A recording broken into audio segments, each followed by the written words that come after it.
Hello everybody, and there we go. There's the music. I was like, why don't I hear it? Hi everybody, welcome to the show. God, I'm cold. I'm waiting for my heater to heat up, waiting for me to wake up, and I want my first sip of coffee. But I already brushed my teeth with the morning toothbrushing, and I have coffee here that was microwaved because I live a horrible life right now. Yeah, I know. Listen, when you don't have time to brew a pot, either A, your wife is super nice and offers to do it for you, or B, you take yesterday, you hope it was from yesterday's coffee, and you microwave it. And Or that's your coffee. you just don't drink coffee. Excuse me, sir. Excuse me. This Excuse me. perkiness comes from no caffeine, guys. Yes, I am perky without caffeine as well. Before all Comes from no life caffeine was... suckles and the gin in his bowl.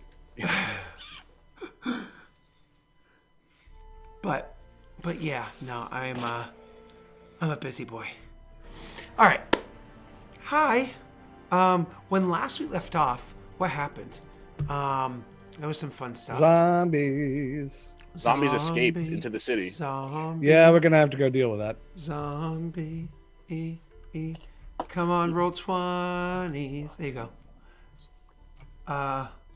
It's so far behind. You know, my daughter sings that song all the time, Will. Oh, does she? Yeah. That's awesome. Yeah. Coffee. William got the book on Easter. I did. I got it before the deadline. Yep. Got it before the deadline. Got it on Easter because I think the deadline was like next week, I think. But anyways, so let's us yeah. So last time we played, it ended with it started with a little bit of RP and whatnot with the hero of Herod, with the commander in chief down there. And then ended with you guys coming to Hod Gwen to use the portal network as a way to get home that's relatively safe, but also to bump into Hod Gwen and have a little bit of RP there. But unfortunately, there was a surge of undead coming from the shoreline, and so pretty much all the soldiers were over there. There was somehow a hole put in the wall. They don't know where that hole came from. It's not like zombies use explosives, and even zombies smashing on a stone wall aren't really going to knock it down, is it? So they have no idea where that hole came from, and you guys went to stem the tide of the hole over there to stop them from coming in. Unfortunately, about 15-20% of the ones that came through the hole were actually able to get by because there was no soldiers protecting. They were all over and handling the surge along the coast, along the river's edge. Your characters finally made their way through, and you can literally see on screen here that you actually have, with what's his name, up on a hill, Nathan up on a hill, one in Rayrin having transformed from a bird into a man before you, Nathan, but you knew that he was magical to some degree, but maybe to that degree might surprise you. One, of course, came charging up and smashing through things. And then finally, a face that you do not know came up with them as well and started doing these bursts of energy that exploded the undead around. This is literally the scene where we left off last time, and so therefore makes sense where we pick up this time. Your characters are finally uniting for the first time this season. So, please, gentlemen, as I believe it was Ilan that walked up and kind of like stepped up, focused for a moment, and then let out that last burst of energy that dropped all of the undead and healed all of you. We can literally pick it up from that moment. Before we get to that pickup, hi everybody, how you doing? Thank you so much, Steve and Aklo, and for the host, Ano. All right, back to you, boys. Ilan would literally just be out of breath. Just some went, some went away. Jeez, thanks for the support, guys. I put my hand on Raven. Just look at the other side. I've seen him getting fucked up. Maybe like, you alright?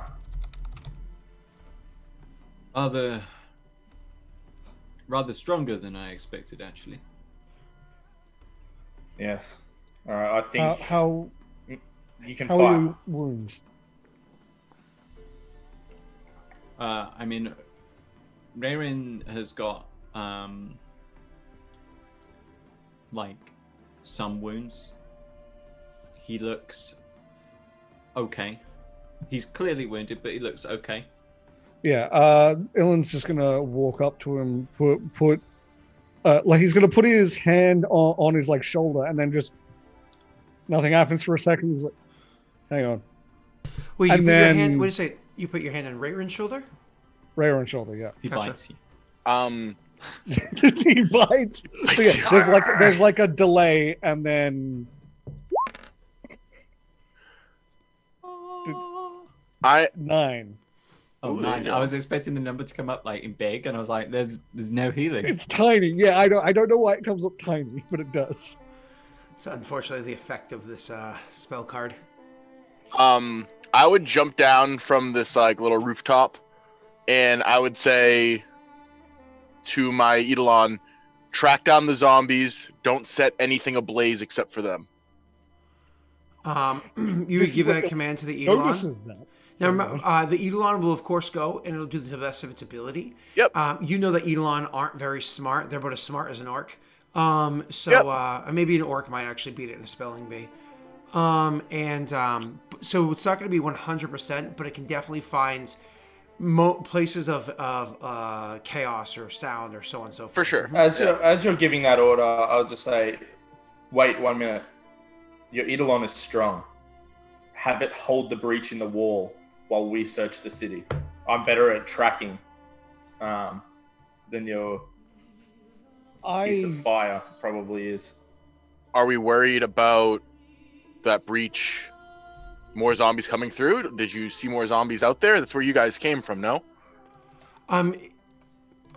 It's a breach in the wall. I don't know when they could come in. I don't know. I would have something. So at least someone or something should hold the breach. You would see that there were more outside, but they were, of course, not a surge like what just happened right there, right? So there definitely were more outside.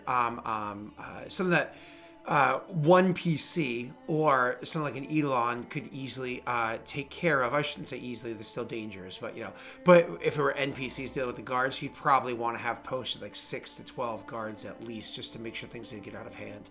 Right. But again, there's dangers no matter what choice you make. So I would say I'm worried about the ones that came in getting innocents. Elan's staring. So go on. I just look to you and say, we can take care of them. We just took care of the horde. The hero here seems to be particularly adept at destroying them. But we need something to hold that breach. As you say that, Ilan's watching the Eidolon walk away, just like awestruck, not knowing what the fuck that is, and because he's never seen anything remotely like that. So he's watching it walk away, just like, I can find them, at least if they're close. Oh, if that's the case, then I would say to the Eidolon, wait, hold down the breach in the wall, and I would walk over there with him to like show him, don't let anything through here if it's undead. did you guys did Nathan and the hero of Herod actually officially meet one another? No.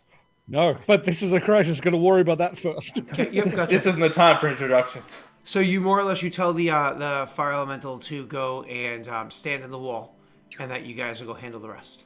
If you can track and you can sense, then I believe sending Juan and Ilan here to find any remnants that linger nearby would be the best plan. Nathan, you and I will go and assess the situation elsewhere, I think. We need to make sure that they send soldiers to block this breach. There's still rubble around. Blocking it is possible. If that fails, guarding it is going to be very important. I presume that your fire friend doesn't last forever. Oh, he lasts pretty long. I mean, until he dies. Well, let's hope that doesn't happen. I also hope. But I mean, if he does die, rest his soul, I can always call on more brethren. Oh, yes. No, I'm not pitying the creature, I'm pitying the people. You should pity the creature at least a bit. Pragmatic of you. There's 2 directions that they went. We need to split up, but I don't know if that's safe. Oh I think crap! All that's this our zombie only talk. choice. I forgot. There's a reason I'm even here.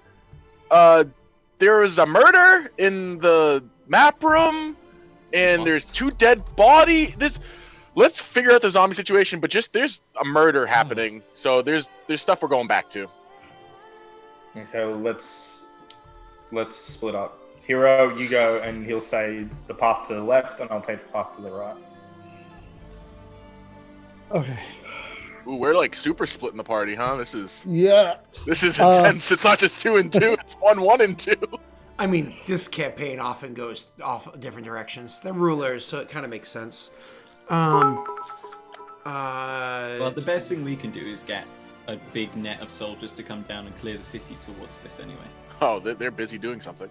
Steve, tell me if those ones go through when you get a chance. Just because the other ones didn't. I don't know why it wouldn't, because it's not related to the bot. So anyways, yeah. So you guys are, Ilan, you're going to go one direction, and you're going to go start searching for them. One is going to be casting, I'll ping it. Okay. And so it was one of those things where your characters didn't even introduce yourselves, which again makes sense given the gravity of the situation. I did mention both their names, though. Yeah, of course. And then that leaves behind, that's not a true introduction, that leaves behind Nathan and Rayron. What are you boys doing? Nathan and Rayron.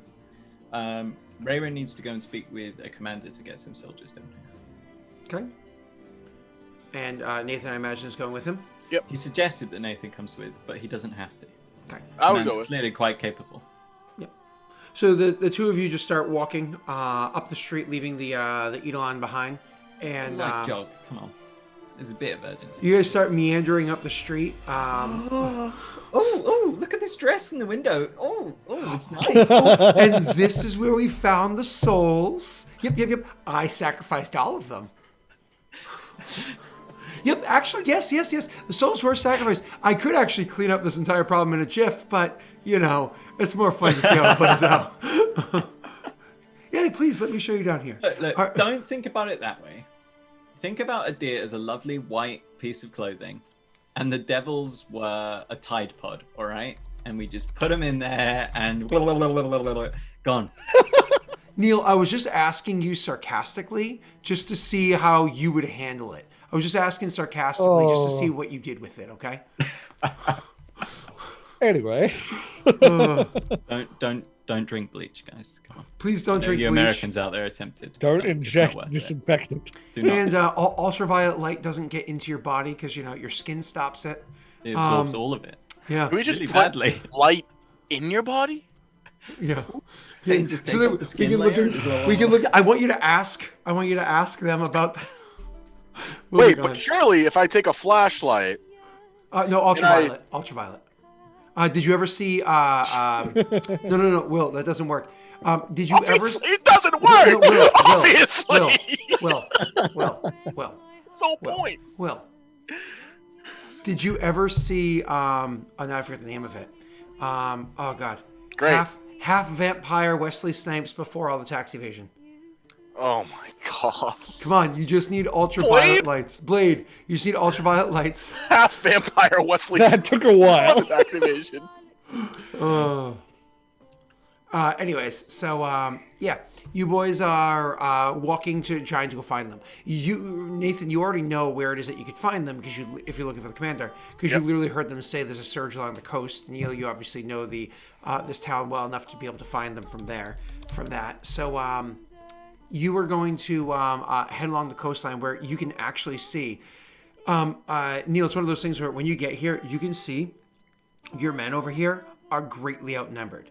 Like, they're disgustingly outnumbered right now. They're holding a line to the best of their ability, shield to shield with sword or spear in hand, as there is a ridiculous number of undead trying to surge their way into the city. And many of I shouldn't say many, but there are some undead getting past the line. But because you have so many of them that are lined up right there that are trying to hold back the undead, there's not even really any to deal with the spill through that's happening over here. Very quickly you realize that this effect that they're doing at this moment, this attempt that they're doing at the moment is not very effective.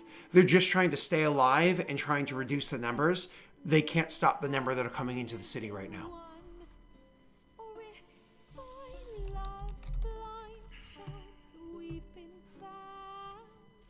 Yay. Another battle. Raven will mutter This a is not couple of good. words I to spent himself. everything. He's going to place a hand on Nathan's shoulder. He's going to say, "Can you deal with the stragglers? I'm sure I could. Good luck." And he's going to wade to the front, to the middle. He will raise his sword and he will shout. And he will... he's going to let out... Oh, sorry. He's going to let out a rallying cry. And he will say, "Push them back." He shouts for the men to push them back. In the name of the martyr, protect home and hearth. And obviously his sword is glowing because, Of course. he's a magus. Of course. If you make your sword glow, whatever, for a dramatic effect. So you go wading into them, trying to see what effect you can do. We'll deal with that in a minute. Nathan, can you do me a favor, roll me a wisdom check? Wisdom? Oh, I'm good at that. Yeah. Oh no, that's right. Oh, Are you happy Oh, with your God. 11? Jesus! Are you happy this with your is 11? not good. Oh, thank fuck. A 15. You see him go, "Can you nail the stragglers?" And you're like, "I can." And so he goes wading in, and you're sitting there thinking to yourself, you might be thinking he's brave. You might be thinking he's stupid. You know what? Your opinion is entirely up to yours to come up with. But you do also realize something else. Don't we have a friend that can just go poof and a ton of them die? And then you see him now in there like, attacking at them as you're like, this is a poor management of our assets right now. You can't say that because the viewers will tear me to pieces, Scott. You can't say that. They're like Stop rabid inciting dogs. hatred, Scott. Yeah. My headphones cut out. You're I also don't- assuming I have a lot I more don't know what stuff per day happened. than I can't- do.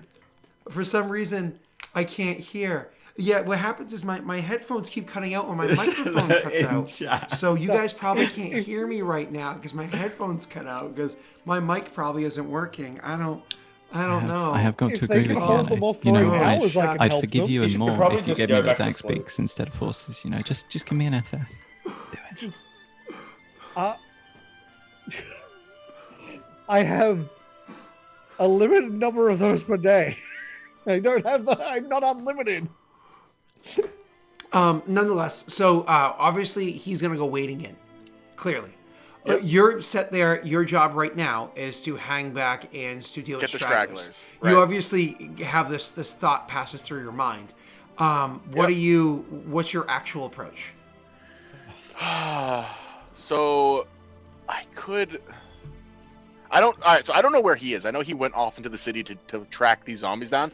So I don't have a way to get to him or know where he is or to get with him quickly. I mean, there's a spell like Animal Messenger and stuff like that. I just don't know if you usually keep that on your. It wouldn't be list prepared of- right now. Gotcha. But for the record, in the future, having Animal Messenger at all points in time is really good because the party splits a lot. That is fair. But you didn't know that, of course. You're still learning the party. Correct. I would have also just as a thing before we separated in the like to go off our different ways. One and Ilan, I would have told one to go after the one that the speedy one, because I mean fighting them. I assume I know that those ones are really bad to let get away. Yeah, and I already since he know can track, I he know should- the types of zombies because I was with Leon and he explained it to me at that other battle. So that's Yeah, why and I so he picked can to go track, to the so he right should- anyway, and you Yeah. figured to go to the left. You got to deal with the big boys. So I think I don't know if one or two got through. That's okay. I have a way to deal with them. It's gonna hurt, but I have Is a it way. just me, or is Tesh a little quiet today? Yeah, I'm he sounds a little removed from his mic. Like his input is somewhat downplayed. Yeah, because it's not just quiet. It's also almost like I don't want to say tinny, but it just sounds removed. Testing. Is that better? That is much better. Yeah. Yeah, the cord You just just, needed you to just be- sounded that's why. different from usual, and I was like, Yeah. Yeah, it does weird things. Sometimes I sound like I've upped the bass to 1,000. It's really weird. I have all my mic equipment, but I told my patrons that I wouldn't open it until I finished recording a certain number of videos. I'm down to one video left, and then I can open this equipment. I'm punishing myself for not having caught up No, for I it. just said twatch.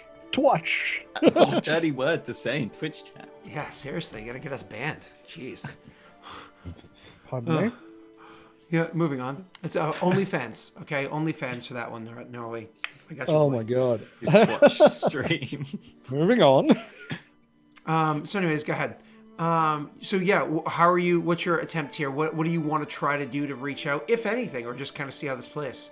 I have to just see how this plays. I don't have a way to get to him or to know where he is. Otherwise, I would go. Like, I could easily teleport to a much closer area to him, but I don't know where he is. So I have to just see how this plays out. You know the direction I went in at the very least, but yeah, I imagine that's it.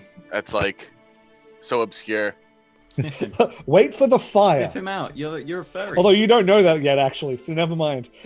Nope, I don't. I don't even know your name. I mean, you heard it. Come on. You heard it, but if It you was a paid text. attention is the thing. Yeah.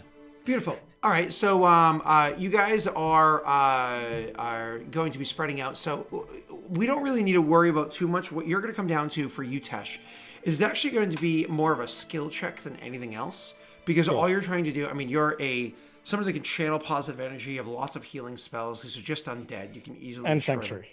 And Sanctuary. This is easy, relatively easy for you to do. These I'll at small least numbers ping of- Sanctuary off my chart, because I will have to use that no matter what. Sure, you can also just throw it into chat too for people to be able to see it, because that might not be a spell that they're familiar with. Oh, that's something I also wanted to make sure. All of my healing spells have, in brackets, harmless on it. Regardless of, like... So does that mean that count as an attack for Sanctuary, or not? I'm sorry, one more time? All of my healing spells have the tag harmless on it. So do they break Sanctuary? So technically speaking, I think they do because it's still an attack. Let me just double check the reading of this. Thank you for throwing it into chat. Any opponent attempting to directly attack a water creature, nope, I'll ignore all ping that. Cure so you can see what I mean. Let's see. Oh, sorry. I lost my place then. Sorry, I was just those, pinging that so you can the see what I spell mean does by the not prevent- harmless thing. The subject cannot attack without breaking the spell, but may use non-attack spells or otherwise act. So the problem is that a healing spell is considered an attack spell against an undead creature, including so much as needing to make an attack roll to be able to touch them. So yeah, that would break Sanctuary. However, if you were to burst, that would be what's the word I'm looking for? I don't think Vague you enough. understand how many of those I have per day. No, I understand that. No, I understand that's very limited. But I'm saying that if you would burst, that is vague enough for future knowledge. That I would okay, allow you to get away with it. Cool. So I would that's allow good you know, to thank you. Sanctuary wade in and then just, Cool. Yeah. That's okay. Cool. Thank you. All right, cool. And then just because Van in chat Will is suggesting your Eidolon, they might not realize that when you summon one, the other falls. You actually can't even cast summoning spells when you have one out. I could call it to me because I can talk to it from any distance mentally. Yes, Ooh. up to a I could mile, call think it to is. me. Yeah. It says at great distances, so I'm not sure exactly what that means. Anyway, but I could call it to me, but the only issue is then I'm leaving that wide open without anyone knowing it's wide open, so it doesn't really help. Yep. I'm too wise to leave that wide open, I think. Yep. Okay. So yeah, let's go back to you, sir. It's going to be more or less a matter of tracking them down and then defeating them. I don't have a doubt in my mind that your 7th level positive energy channeling character can handle a couple of zombies. So just to make sure you're efficient with tracking them down, you can go with a combination of perception. So you can choose from perception to actively hear screams and look for them. You can use what's it called? Survival to literally track them. Or you can use diplomacy to get information from the people around you, but that's the highest DC because people are panicked and not really paying attention to that. They're more worried about themselves. Yeah. So the information you get is going to be, it's the highest DC, but your choice. Yeah. So do I get a bonus for having the detect undead up? Because I just had to get in the vicinity. I'm sorry, I didn't even see that you put that in chat. Yeah, it lasts 7 minutes, so I could keep it up pretty. I have like 8. How many? I have. That's a 5 7th level. No, 5 7th level. Oh my 5 God. first level. No. This changes everything entirely. Just do me a favor and roll me a perception check. That's by far affects everything. Cool. My apologies. Perception's the one of those that I don't have points in. It's good that DC is very low. Hey! Nailed it. Perfect. Are you happy with your 16, by the way? You saw the 4 hands that you happen to still have. Where is it? 2 luck dice. Two luck dice left. Oh no, I'll keep 16 then. Cool. So you actually do a pretty good job of hunting down and tracking them down. It's one of those things where even as you're asking people listening for screams, like you can literally be walking towards an area where you see a zombie, and out of the corner of your eye, you catch the presence of another zombie. You can just like feel that it's there. You can feel it feels dirty. It almost feels like this plague that happens to be existing in the side of your mind because you're able to see it with magics in your mind, right? So you almost like feel this like horrible like goopy mess that's over there, and so you'll turn your attentions there and just kind of like reach in and grab the thing, and it crumbles dead on the ground, cleansing it of whatever disease keeps it alive or whatever magics keep it alive. As you go over and like maybe there's a family member, maybe like a mom is like beating it back and holding it back, protecting the children. When you come up from behind and you just kind of place a hand between the shoulder blades of another zombie, and you once again you feel the magics go through, and your magics, it's not like light pours out of their orifices and this is like shiny. It's not like they explode into a bunch of zombie bits or anything like that. It's literally one of those when you place your hand on it, it's almost like all you do is you neutralize the life that made it living. So it just drops dead like a sack of taters. I do the Vulcan nerve pinch, but kill them. Yeah, it's more or less. Yeah, they just drop like, I like that. Like I they like were that never a lot, living to actually. begin with. Yeah, so you just neutralize them more or less, and so they drop dead. And you know in your heart of hearts that these things are not a concern anymore. They're completely destroyed.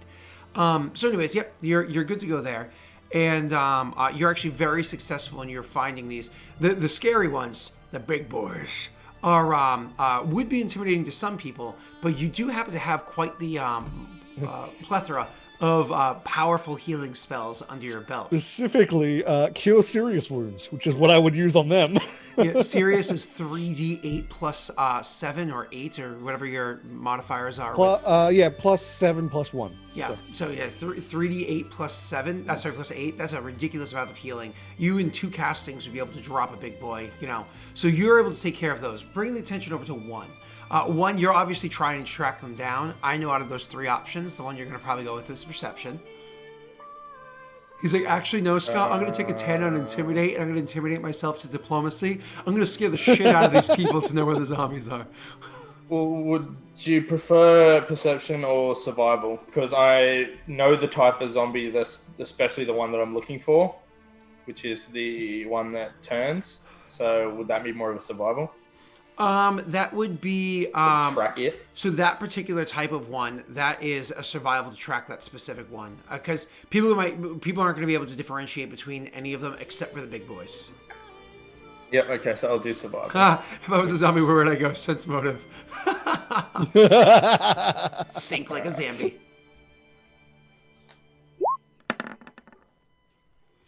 Well. And that is 3 higher because it adds half my level to. Are you happy with your 32? I'm happy, thanks. Are you sure you want to look at that? Needless to say, it's one of those things where when you finally break free from the party, it's almost one of those like obviously you're familiar with rulership. You've been doing it for just over a year now, right?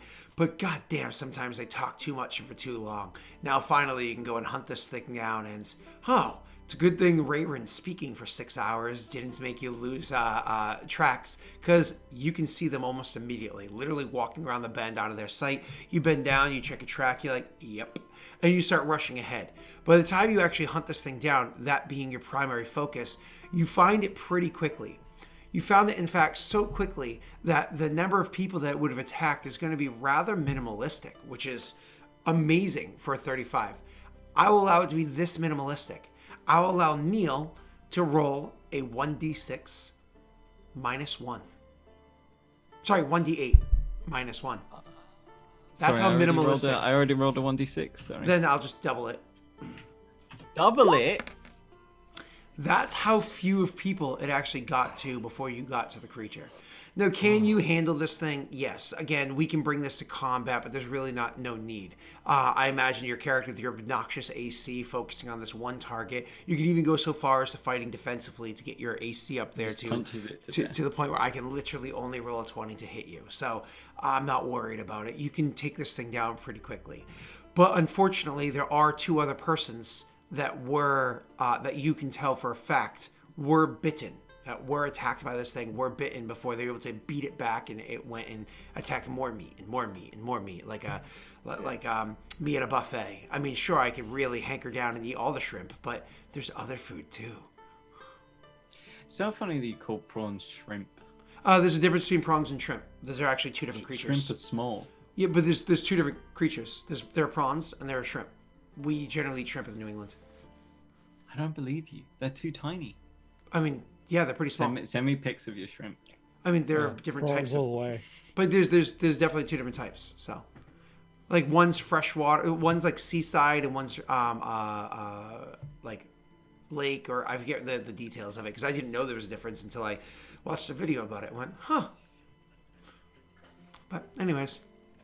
Alright, so are they like bit on their limbs or like, you know, like, because Leon said you can remove them, you know what I mean? They'll be all right. But if they're like, you know, savaged in somewhere that, you know, I'll allow Neil to roll me I'll allow Neil to roll me a 1d12.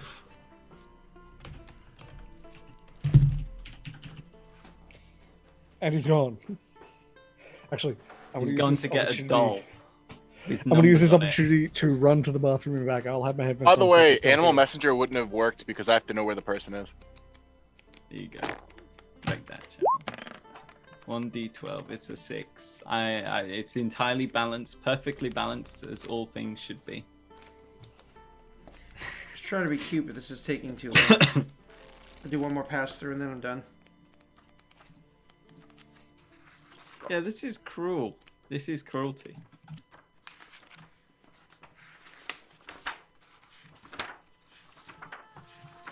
There we go. All right. What did you roll? 6. Left arm. Roll, and the other one. Roll again, sir. Left arm.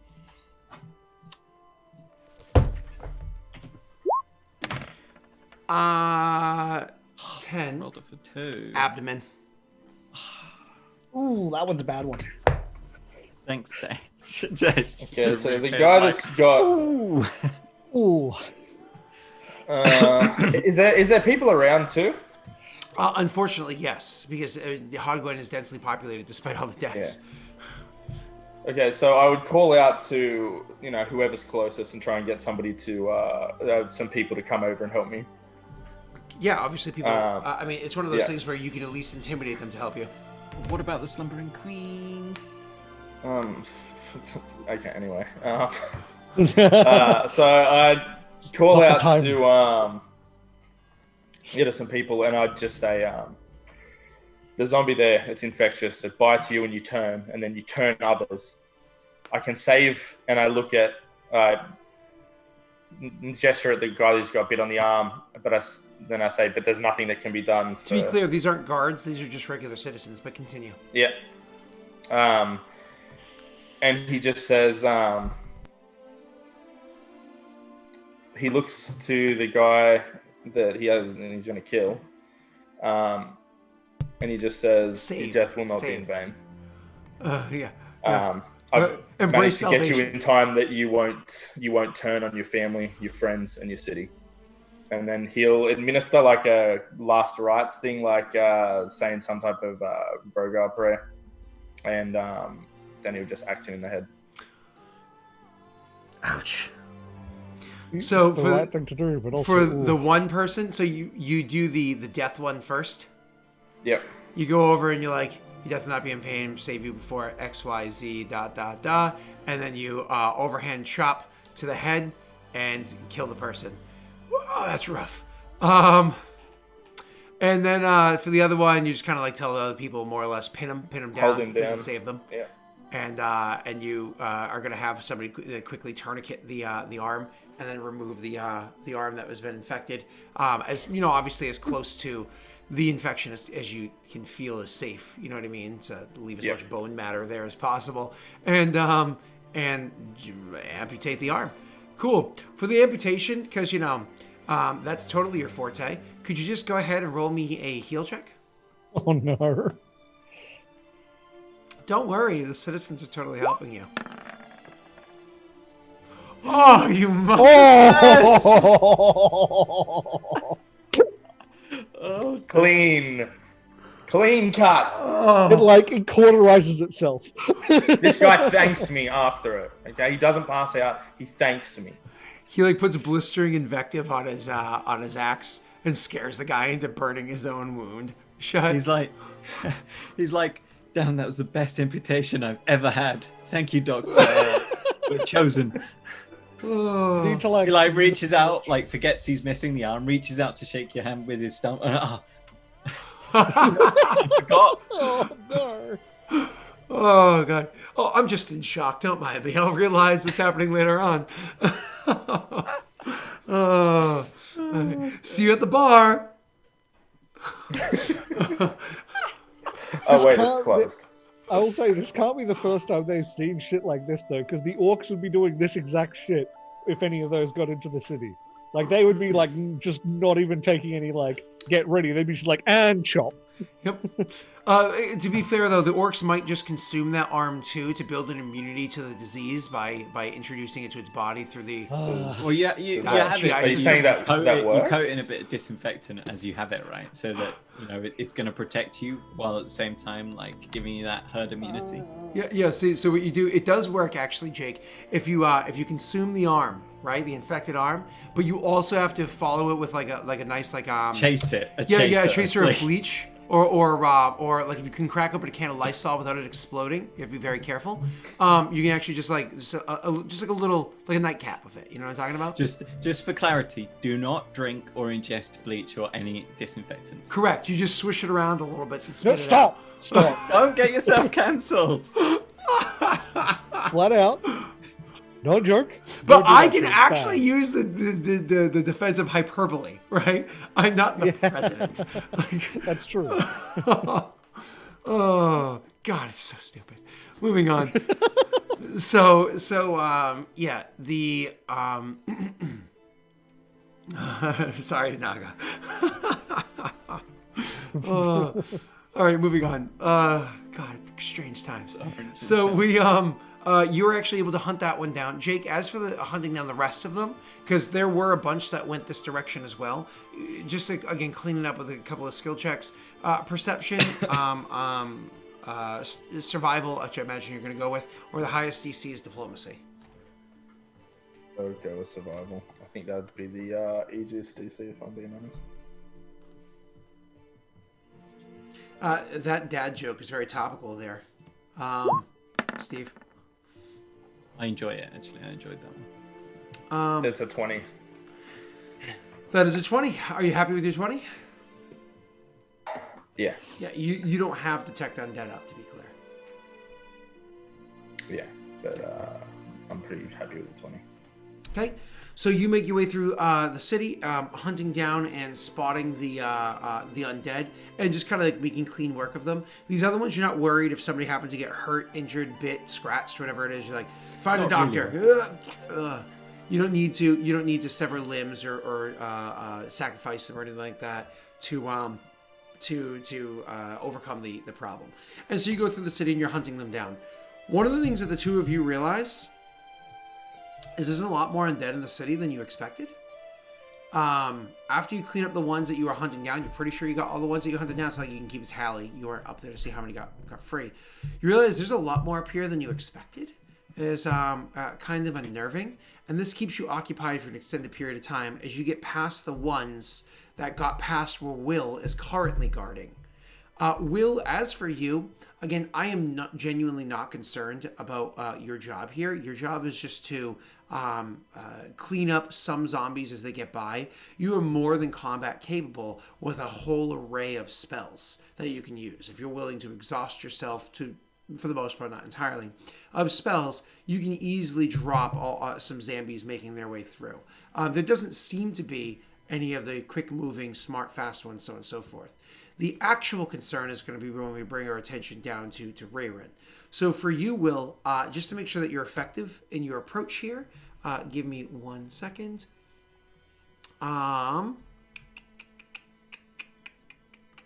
So you can make a perception check to kind of like see which kind of like see problems before they arise themselves. Okay. And that's the one that you choose. So you make a perception check to make sure. Are you happy with your 23? Yes. Okay. So you're looking, and you're kind of like looking for the problems as they arise before they become too big of an issue. And they kind of like the ones that kind of like burst through or jump over, or unfortunately the guards that were defending that area get killed and eaten, and or dragged into the mass that's surging against them. Before finally they like a mass of them come through. When there's a straggler here and there, produce flame, and you're hurling balls of fire at them. You take care of them in like two balls of fire, if not one, right? And so you're good to go. You're good to go there. If there's a mass of them that come through, I imagine you have an AOE fire effects that you can drop on them that can take care of that spot too. And the citizens are smart enough to stay back. So you're good for noticing the problems as they come through. Just for your actual approach to using your spells conservatively but effectively. Again, I'll allow you to make a wisdom check for something like this. Are you happy with your 10? Jesus. Yes, Ooh. yes, my child. I think I have to be happy with the 10. Why? We have what, 1 dice left for luck? Why I think don't you find out? You believed you had 2 left, I think. 2 left, yeah. I'm happy with the 10.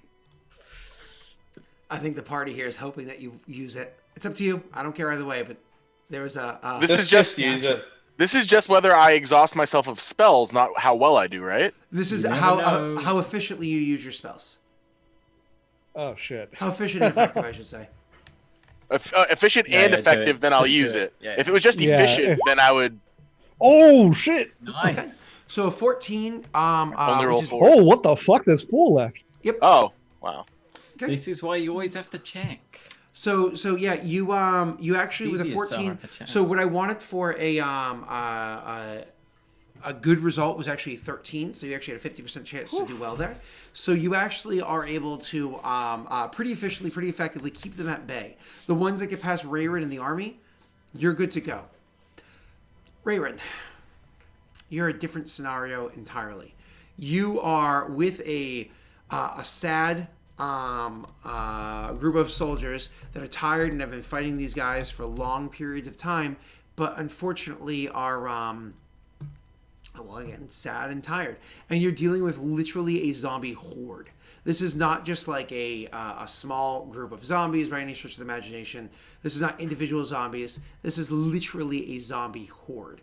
So one of the things that you know that when you get up to them, and you've never had to deal with the horde before, is that killing 1, killing 2, killing 8 doesn't seem to do anything. Because 1 is replaced by 2. 8 dead is replaced by 10. You know what I mean? Like, it's one of those things where they are just able to easily make their way through. Luckily for you, you're swinging with a sword, slashing damage, and not using something else. But even though you have slashing damage, it's not that effective. Because as you go to cut through one zombie, another kind of bursts in the way of it and takes half the hit, and that one takes a lesser hit, and they're just not as effective of attacks as you kind of hoped for them to be. And the zombie has this almost like rage that it has, where once the zombie kind of is able to push up to the line that your boys are holding, and they're holding the best phalanx line that untrained phalanx soldiers are able to hold. Once the boys kind of push up to the line, once they get close enough that they can really just like get a hold of even one soldier and drag them into the horde to be ripped apart, as we've seen in too many zombie movies and video games and so on, you are able to see that then they just kind of like, once they remove that one soldier, 2 zombies kind of step up and grab the soldiers and move them enough that the zombies can kind of grab them and pull them in, and it becomes this constant fight for your life. So my question is, what is your approach to handling the horde, hearing the description of how it's going down? It's going down.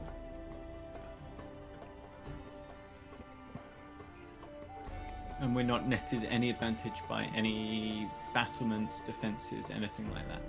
Yeah. That's why I'm asking your approach. Now, unfortunately, the walls are on the other 3 sides of the city. This side, they never were able to build a wall. This is the unwalled side. Yeah, this is where the river is, right?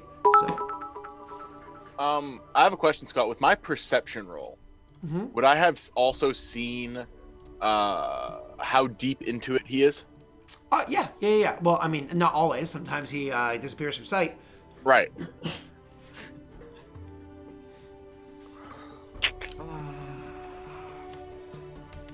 I don't really have any, I don't really have any particularly useful scrolls even, because they're undead. I think I want to cast a spell if my 14 wisdom was good enough to change what I'm doing. 1 second, Will. Yeah. So the issue with using a scroll is that I believe it provokes an attack of opportunity to use a scroll, so you'd have to hang back to even be able to do that. Yeah.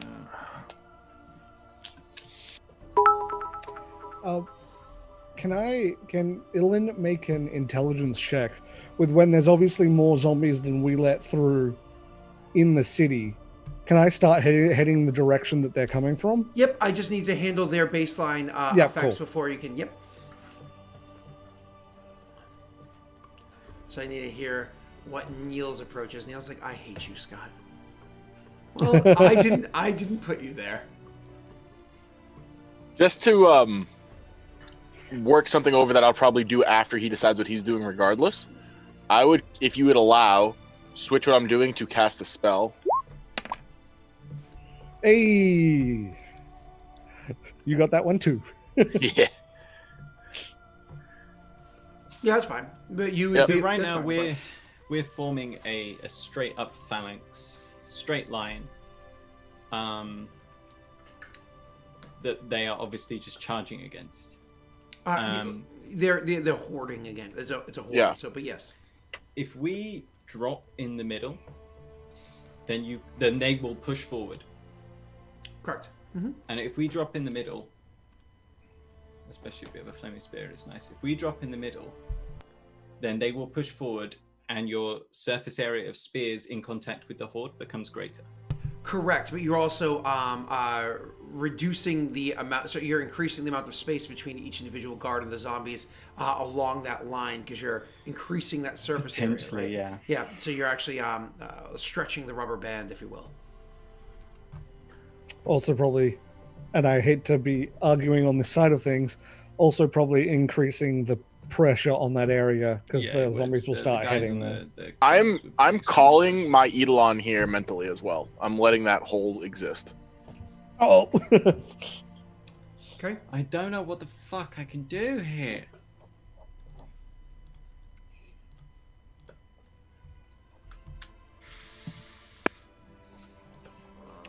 We can swap. You go hunt individual zombies. Let's see if he survives first. I can bring this down to a combat chart. I mean, zombie horde is something that's an actual creature, but I don't think we want to have Rayron fight a zombie horde. Oh no. Yeah. Can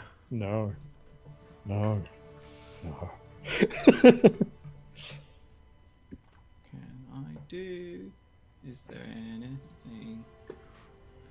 Right. I'm okay. Might be onto something. Bear with me 1 moment. It's okay. We're used to Neil. It's like, Neil, it's your turn. Everybody gets a coffee. Well, Comes to back. be fair, this Can't is start this yet? is Okay. a pretty fucking big deal. Yeah, 10 foot square. Yes, like does he choose red or blue for his boots today?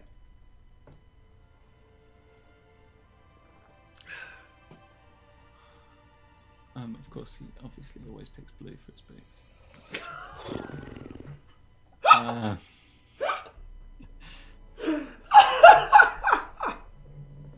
Sorry. Fuck, that's not what I wanted. Mind you, red and blue are all you need to make the best color. So. God damn it, I can't even prep a spell that I need. You're right. Red and blue is all you need to make the best color. You just remove red and you have blue. Ta-da! Damn. No. Damn. Best color. I wish I could fucking cast Grace right now.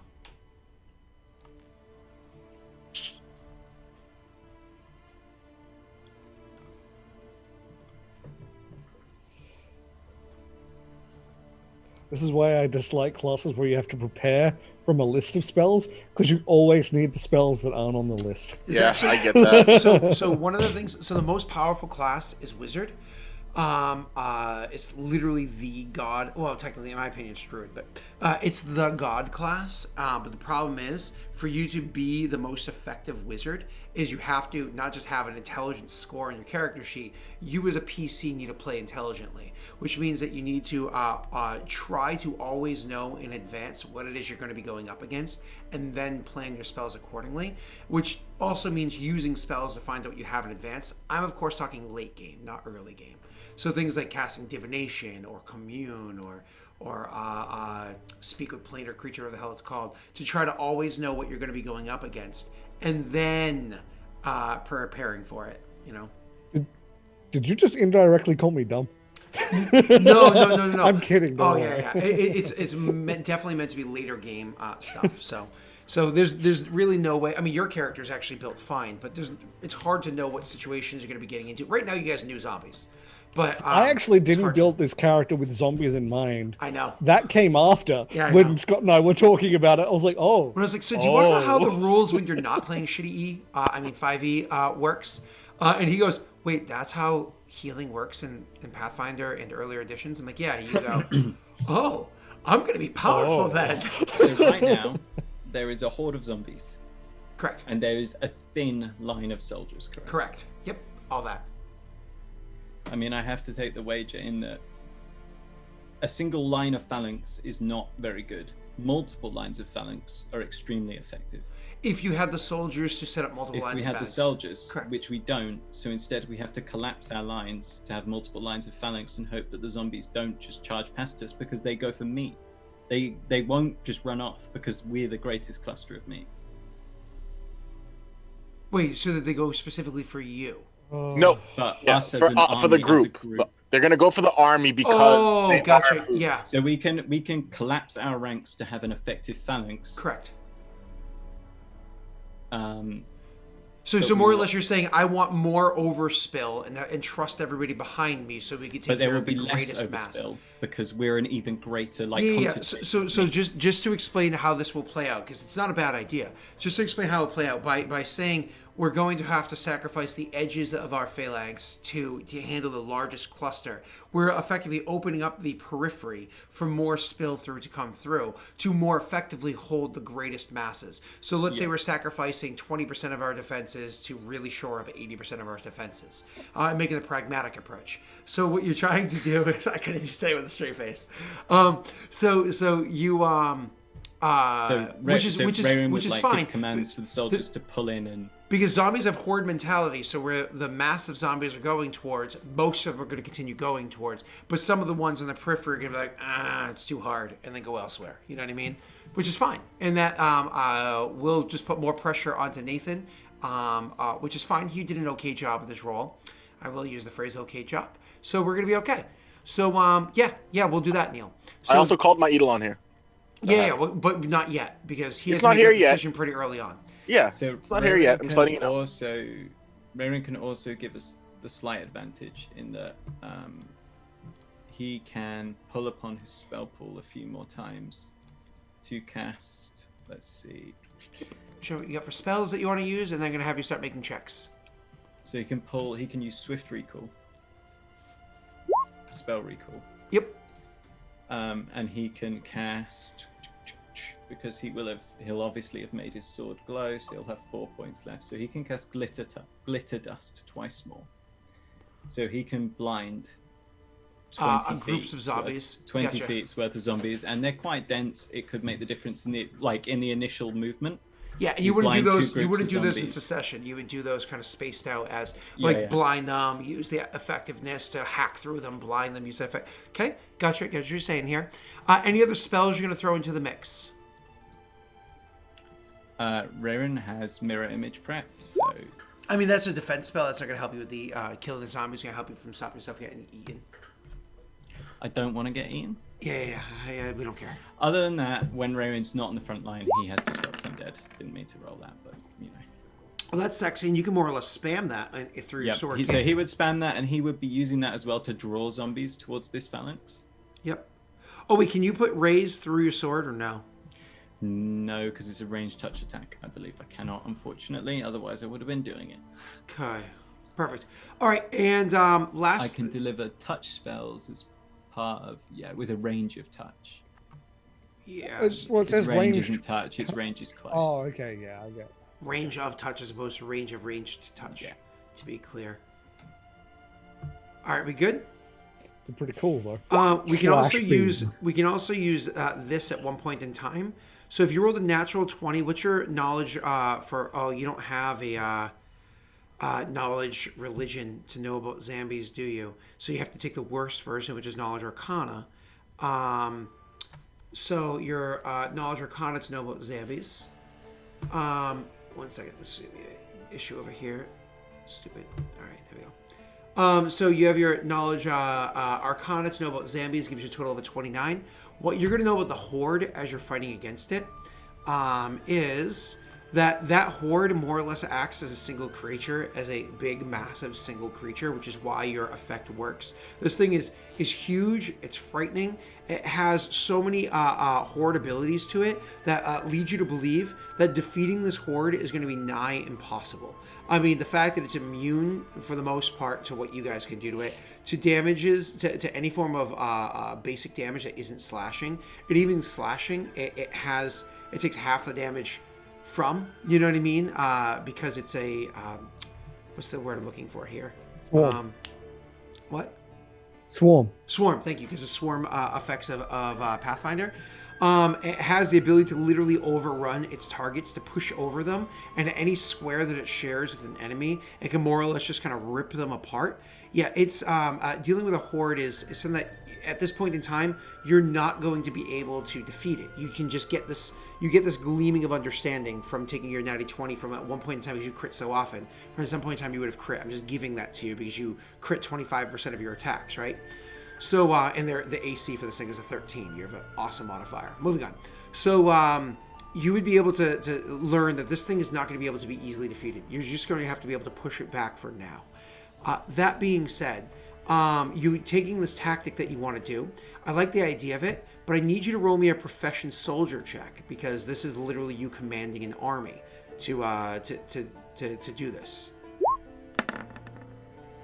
Oh! God damn it, Neil. The important checks today, guys. So we can't damage it. So we all just form up, insert spears, and push. It's one of those things where at some point in time, you actually see Nathan, a ball of fire come rolling in. And then kind of like you toss a quick glance behind you and realize that half of his attention is on like casting spells over there or like attacking. And half of his attention is quickly then just kind of like, he'll like look over at the ball and like swing his arm. And as he looks over the ball and swings the arm, you see the ball almost like spins, like almost like Sonic charging up at the beginning of it, you know what I mean? Spins and like hurls itself into the air and splats down on a ball of zombies. And then he brings his attention elsewhere as he's hurling small balls of fire or attacking things with the staff or whatever that he has in his hands. And then eventually, again, will kind of bring his attention over and send the ball off over another area. You can actually yell out to Nathan, "Nathan, I need it there! 20 feet, like 20 meters ahead of me now," whatever it might say. And he can actually hurl the thing over to where it is that you're trying to get the attention towards while he's battling. So you're actually working in conjunction. And like at one point in time, you might see Nathan like hurling balls of fire, and you might even be able to call back to him and be like, "A big one here now!" And like Nathan can actually drop. What's the one that I think not flaming sphere? Nathan, let me just look at your character sheet real quick. I don't have any other big ones prepped.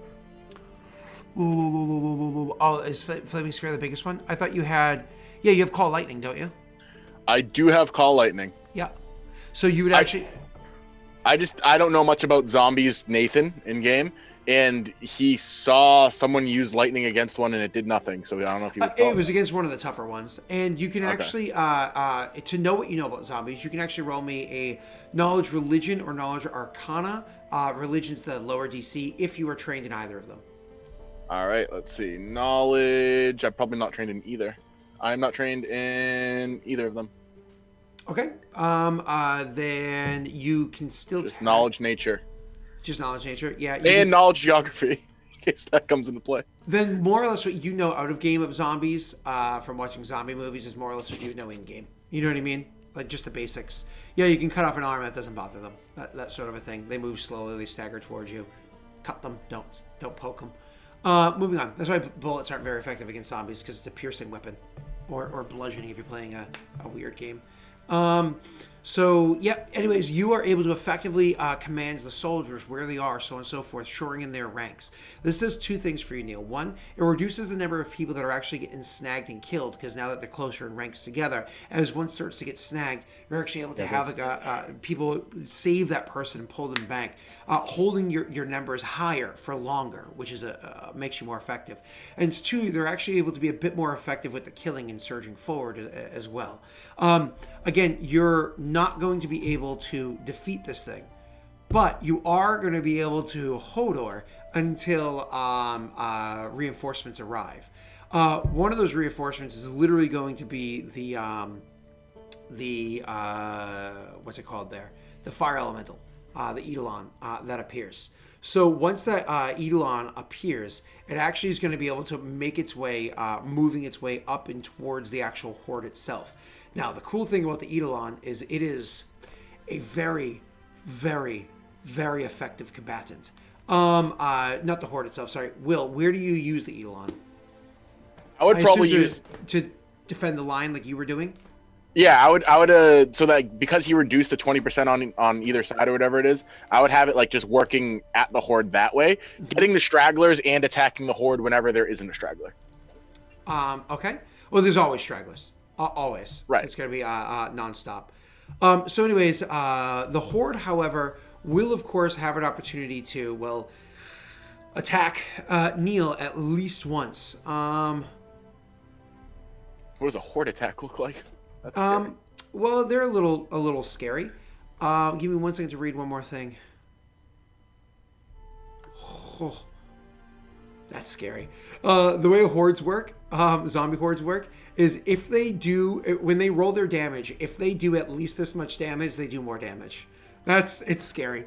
So, Neil, unfortunately, at some points in time, even though you're commanding and so on and so forth, your character sees himself as a bit of like the hapless hero, the self-sacrificing hero, and so will oftentimes put himself into harm's way to defend those around him, because that is what you're not a commander that leads from behind. You're fortunately and unfortunately, the commander that leads from the front. This means that sometimes you will find yourself in the area where the horde can grab and rake and whatnot at you as well. It doesn't matter what your AC is because when you're fighting these things, because as soon as they share a square with you, they can just attack you.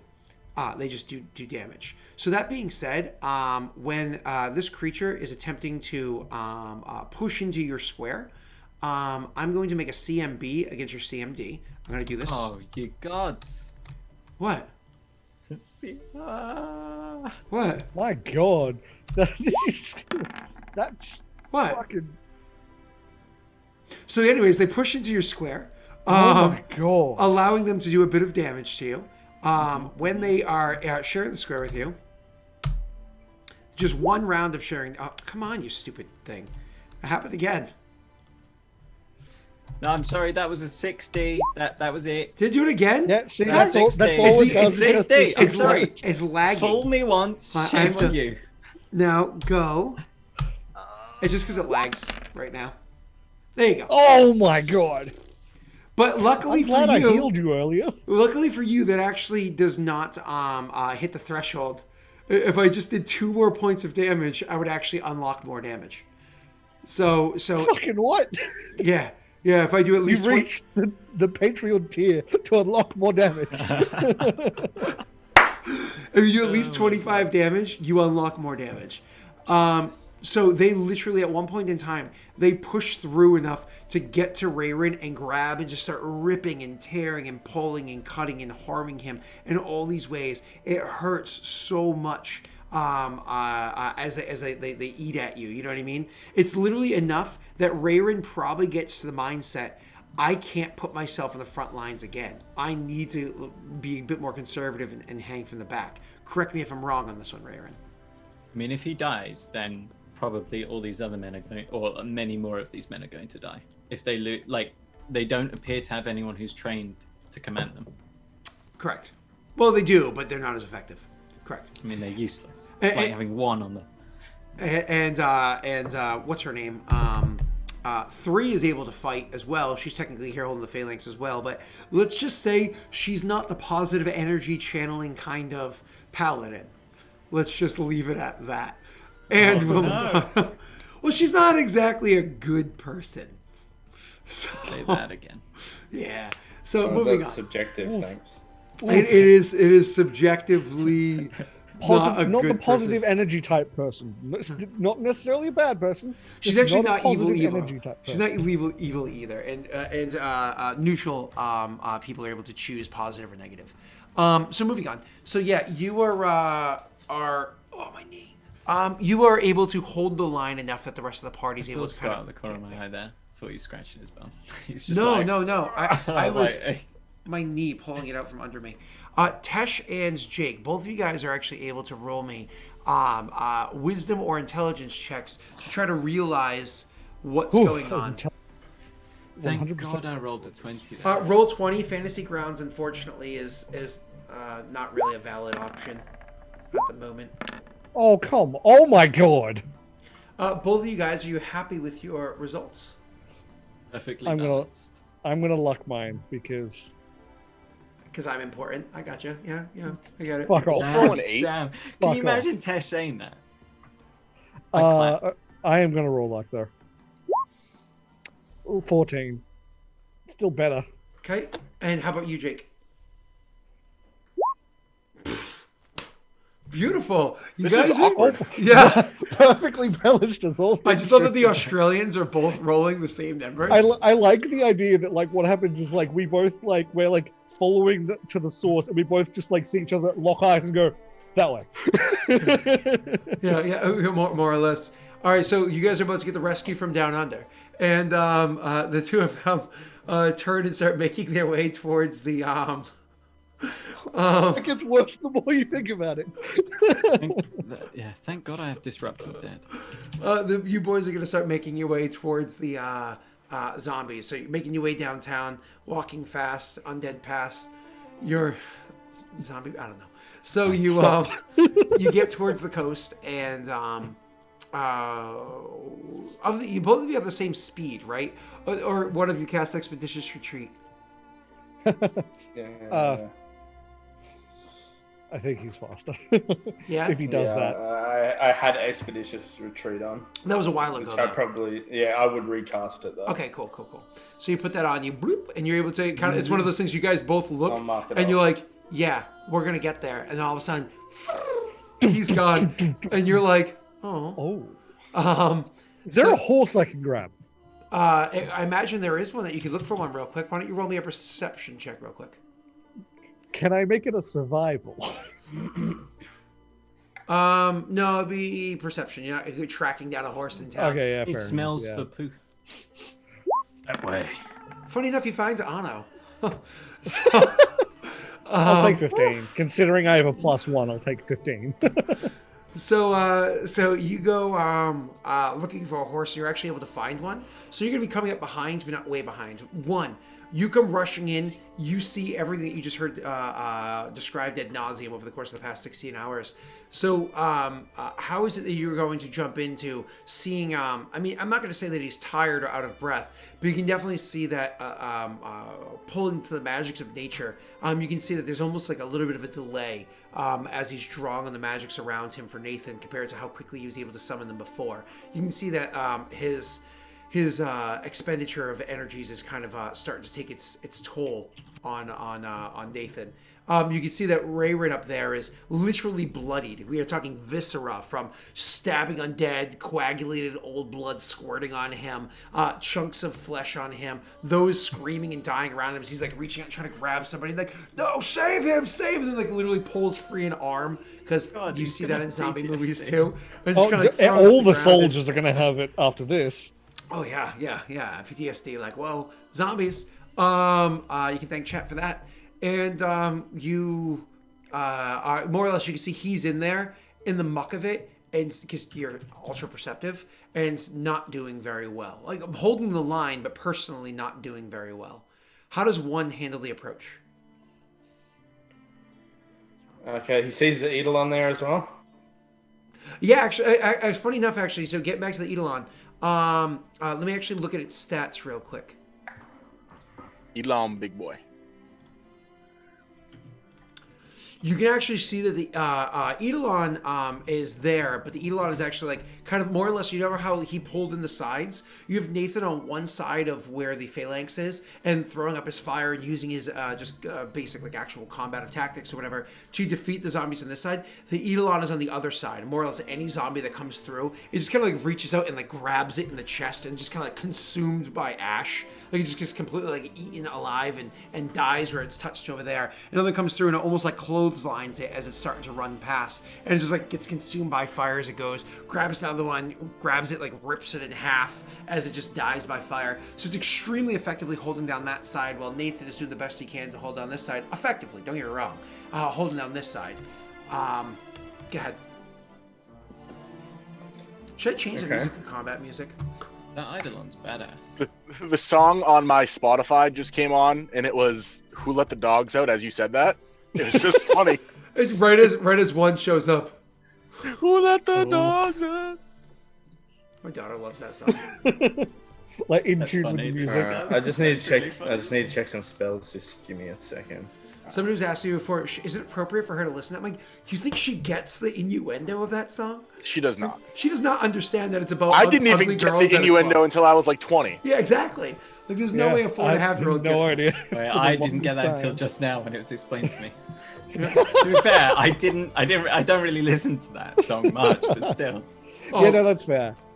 you are kind of young. That song is not. It's not like it's a great song, but it was great at the time, and so it like flooded the airwaves at the time because airwaves were a thing at the time. I'll tell you what, rewatching Doctor Who recently, there are a lot more innuendo jokes in that than I realized. Oh, hi, life with food. Hello. I was like, what is in my Hi, curtain? life. Very high production value on this show. And he's gone. You might think that we're on how- a break. No. How you're how wrong. how far do you reckon they are to the river? Could we push them into the river? And how deep is it? I mean, that would, in theory, work, but I'm not sure the men have enough strength in them left. They've been fighting for a long time. I mean, I would say, considering that you just saw my CMB for Overrun, You're not you gonna push imagine him, that? Yeah. Yeah. We'd obviously have a high one because we are functioning as a horde army, but not as high as that. Not that high. Yeah. Because we So aren't they Um, crossing the river to get to us? I mean, they're kind of already on this side of the river, so. But they crossed the river to get to us. Yeah, so some would have crossed the river, some would have come Right. from the side. Yeah, so it's a So it won't just combination. kill them, putting them to the river. But it would sweep them away, is what they're kind of hoping to do. Correct. Yeah. All I can do is. I just wish I had grease. I'd just grease all of the tiles underneath them and just. I'll catch fire. Once I get there, I have an idea to at least do a massive chunk. Raven, while they were thinking, Raven, that's not a bad idea. The issue is holy water actually is expensive and difficult to prepare. It's not like you can just have some priest go, yeah, there you go.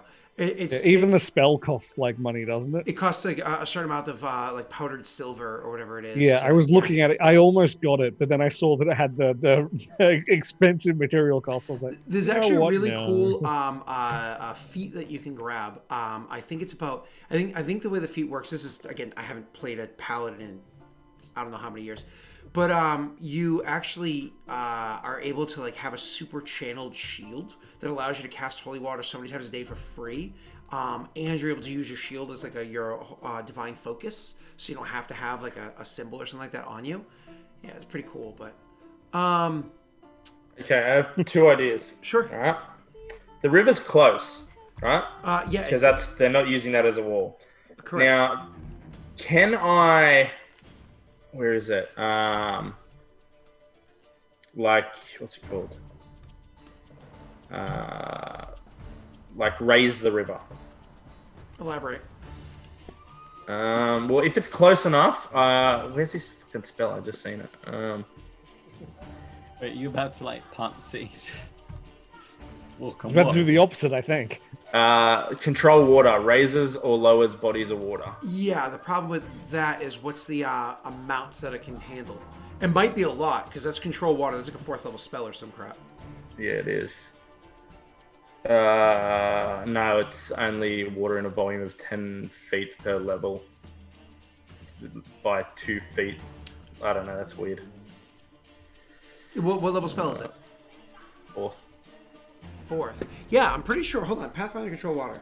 Pathfinder control water. So that's 70 feet by... So usually spells like that do things like raise or lower water. It can do things like in rivers. It usually talks about it. So raise water, cause the water similar to liquids to rise in height, just as lower water, the version of a boat to rise sideways. Da da da. So lower water causes similar to liquids to reduce as much as 2 feet per caster level. Your caster level is what? 7. All right. Did you get spells at first level? Yes. Okay, so 7th level caster level. So it's 2, so it's 14 feet is huge. The water So if I lowered can wash- the water lowered is within a squarish depression whose sides are up to 70 feet long. So it's 70 feet by 70 feet. Oh, shit. Okay. Raised or lowered by 14 feet. So it's actually like a huge amount of water being raised or lowered. Fuck. So this does not, it's not like the amount of volume necessarily. So it's not the amount of like this many pounds of water. It's how much area of water. That's a lot of water. Yeah, a lot So- of water. Yeah, you're gonna need Would a it lot of would it be flex state. effective? Is what I'm. I mean, if you could get them pushed into, if you could effectively get them into the river, yeah, you could imagine that would cause raising But we're the not water. getting him into the river. The only other thing I could do yeah. apart from control water So, is hold I on one could second. Jake. I'm saying blessing. if you raise the water like behind them and then you end the spell, so almost it like washes, like almost like you imagine flushing your toilet is such a huge surge of water it causes you to actually go down the pipes, right? I can imagine you do that. if you Would get them you into the river. allow me to do that? If you can get them into the river. Oh yeah, but we Okay. can't get him into the No, river. so that's, yeah. Probably can't. So Okay. that's yeah. Just hold them off a little longer. Unless we had a giant, huge creature to push them in. I'm just Yeah, saying, if only Jake's we white don't know. balance is off, so he looks like he's Jesus right now. I'll just Isn't let he? my hair down and really play into it. Yeah, just go for it, dude. Just, if you can hold them off a little longer.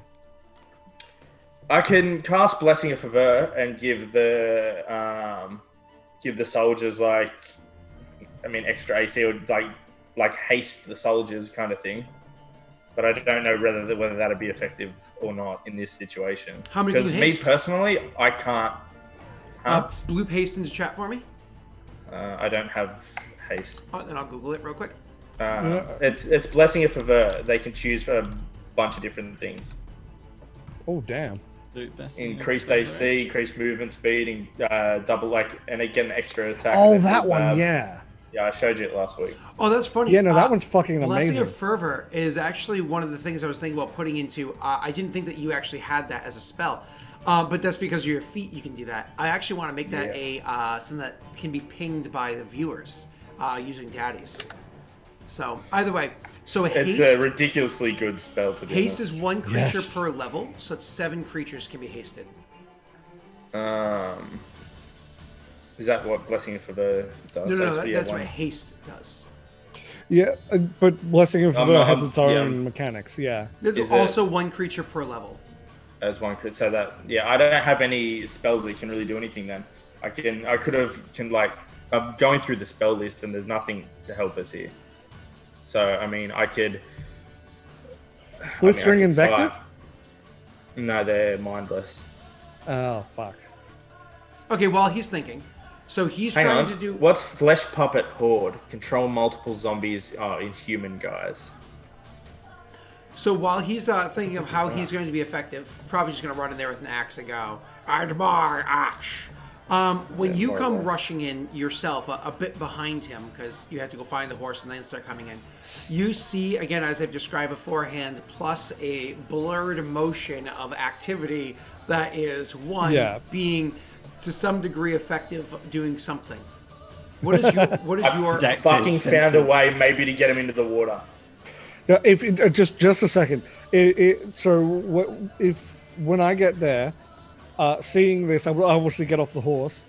Now, can I get into the phalanx with where Rayron is? Not right up to where he is, but close enough that I can yell to him.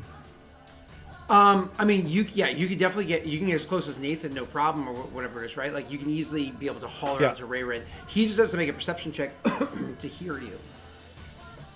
Then I'd be yelling, get them into a mass. Try and get as many of them in one area. There are there is the horde there. That yeah, is the no, mass. but like as in like trying to get if he could make like an indent for them all to like move in, like that's what he's trying to get as many of them in one spot as possible. Then I'm gonna cast Sanctuary. Of course. Yep. And then I would energy body. So I have 7 rounds of this, 42 seconds. So I wouldn't have to worry about getting people out of the way to move through the phalanx. So I would run through the phalanx, which would heal anyone I run through, by the way. And I would run into... So this is one of those things where I would have tested this beforehand. Does energy body cause Sanctuary to drop when I'm just walking towards where I need to go?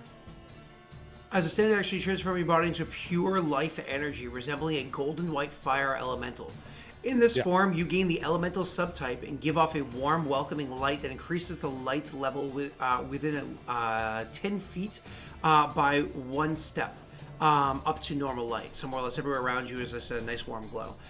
Any undead creature striking you with its body, that's striking you, not striking it, or a handheld weapon deals damage normal. But at the same time, the attacker takes 1d6 points of positive energy plus 1 per oracle level. So that's going to be 1d6 plus 7. Creatures. Creatures, where was I? Creatures wielding melee weapons with reach are not subjected to this damage. If you grapple or attack. So if you grapple or attack an undead creature using unarmed natural weapons, you may deal damage in place as normal for the attack. Once per round, if you pass through a living allied creature's square or an ally passes through your square, it heals for XYZ. You may use this ability to heal yourself as a move action.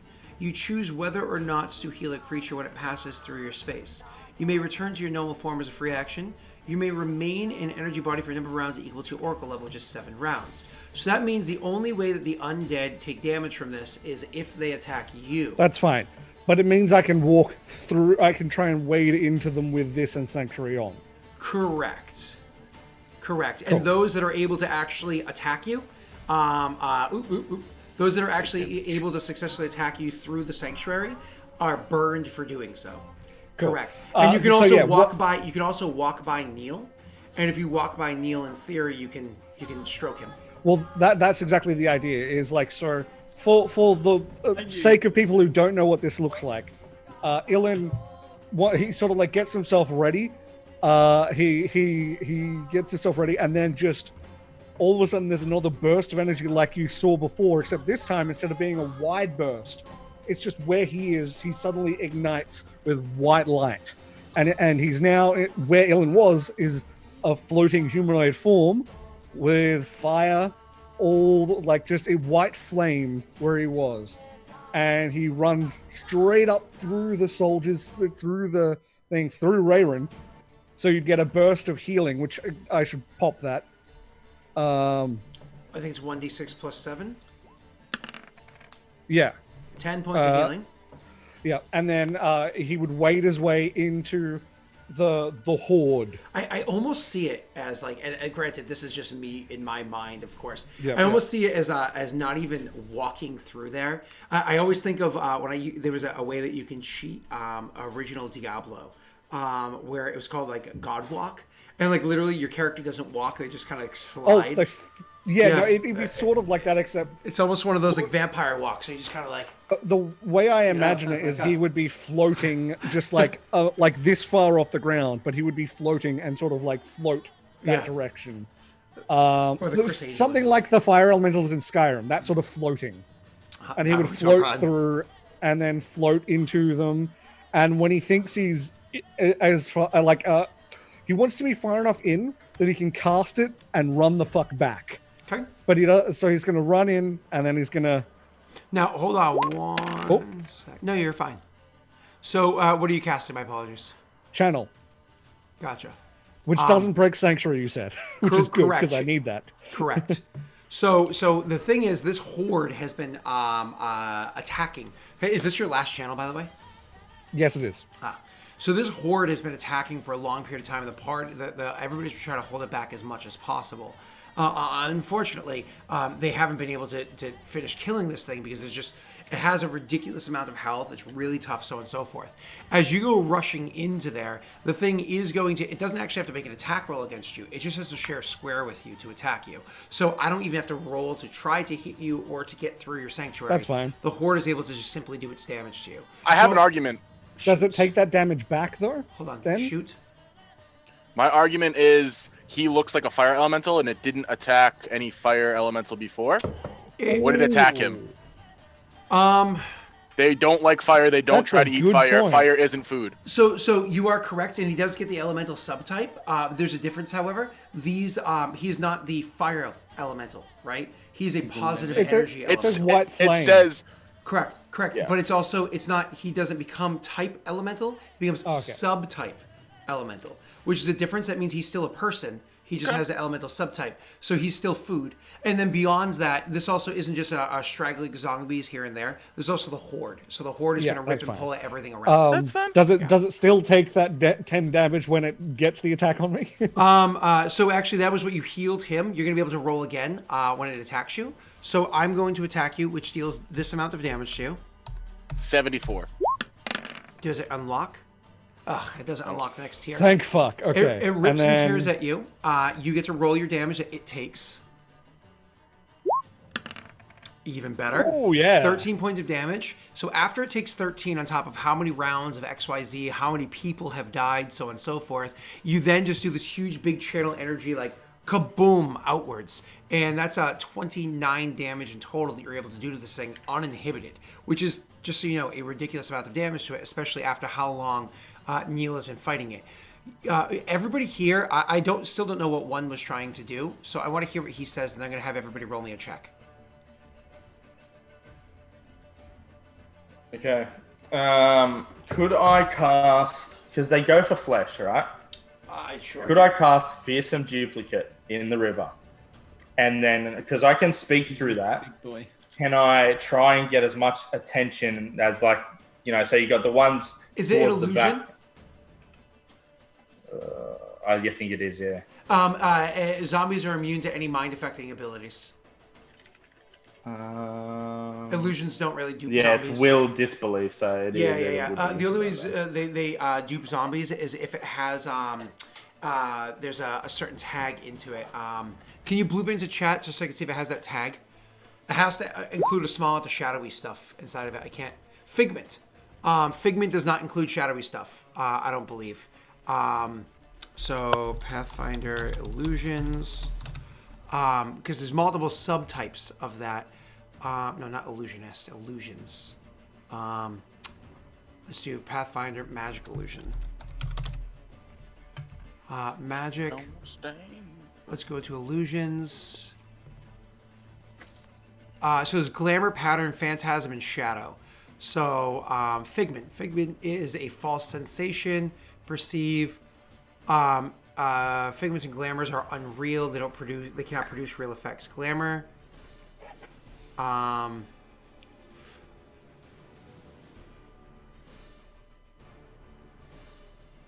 So let me just double check one more thing. So let's go Pathfinder. I just want to confirm the rules on this one. Figment, illusionary wall. So, will to disbelieve if interacted with. Let's look at yours. Will to disbelieve if interacted with. I actually think that the figment would work on them for this one. If they interact with it, they automatically would disbelieve it, though.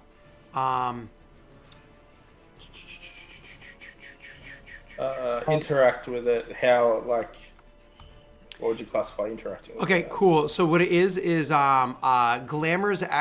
Figments actually are not necessarily mind-affecting abilities. So Figment would work in this scenario. Figment could potentially work. Once it's interacted with, then it would automatically make it safe. So that's how it would work. My apologies. Because again, things like glamours and patterns and patterns and phantasms and stuff like that, those are so fake that zombies just ignore them. You know what I mean? So you actually would be able to create it. Now, my apologies. Do it again. What are you doing with this? So can I create it like in the river? I want to, and then once it appears in the river, I want it to, because I can speak through it. So I want to speak in Necril and just more or less just order them. Hey, to you fight can be a me big pig to- too. Hey, Olé. You know, try and make it as much noise as possible so I can kind of split some of, like, as many as I can to come for the lone, huge, or whatever size it is, thing. I love that scene. Are you waking? Yep. For some bacon? Yep. Just as a thing before we do our rolls after you... Oh, he's still deciding. Never mind. I'll wait till after. Sorry, I just Want to eat a realized. big pig? Yep, I yep. just realized Be a something. big pig. My whispers aren't popping up in this chat over here, so and it's not popping up in that one over there. I just have to reconnect it. So I missed something. Sorry. I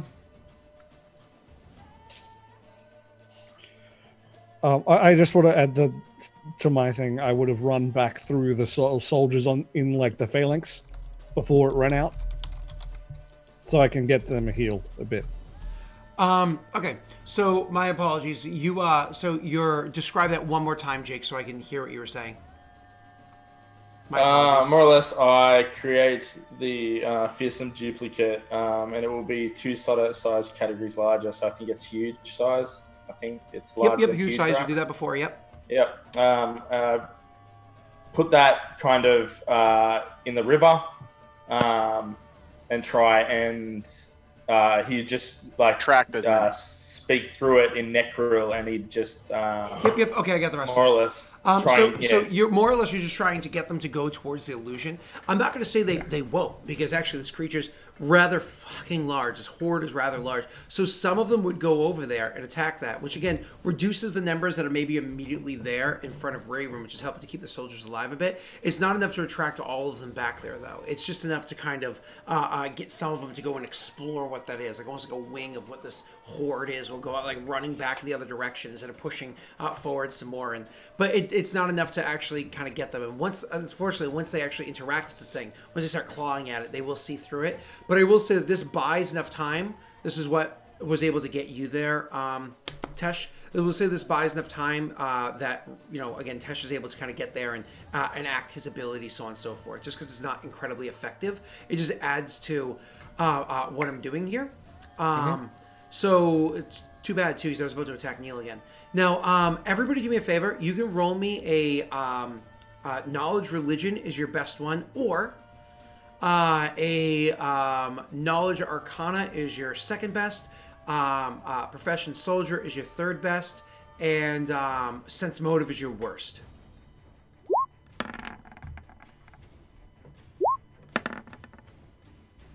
Damn. Only one that got it is 1. Okay, so 1, you just because knowledge arcana was a good roll, but it was not the right skill, right? So anyways, you can see actually perfectly there, 1, that this creature, this horde, like as he comes wading in and they're starting to rip and tear and pull at what's his name there? Ilan. As Ilan's kind of floating into it, they're attacking him and it's hurting him.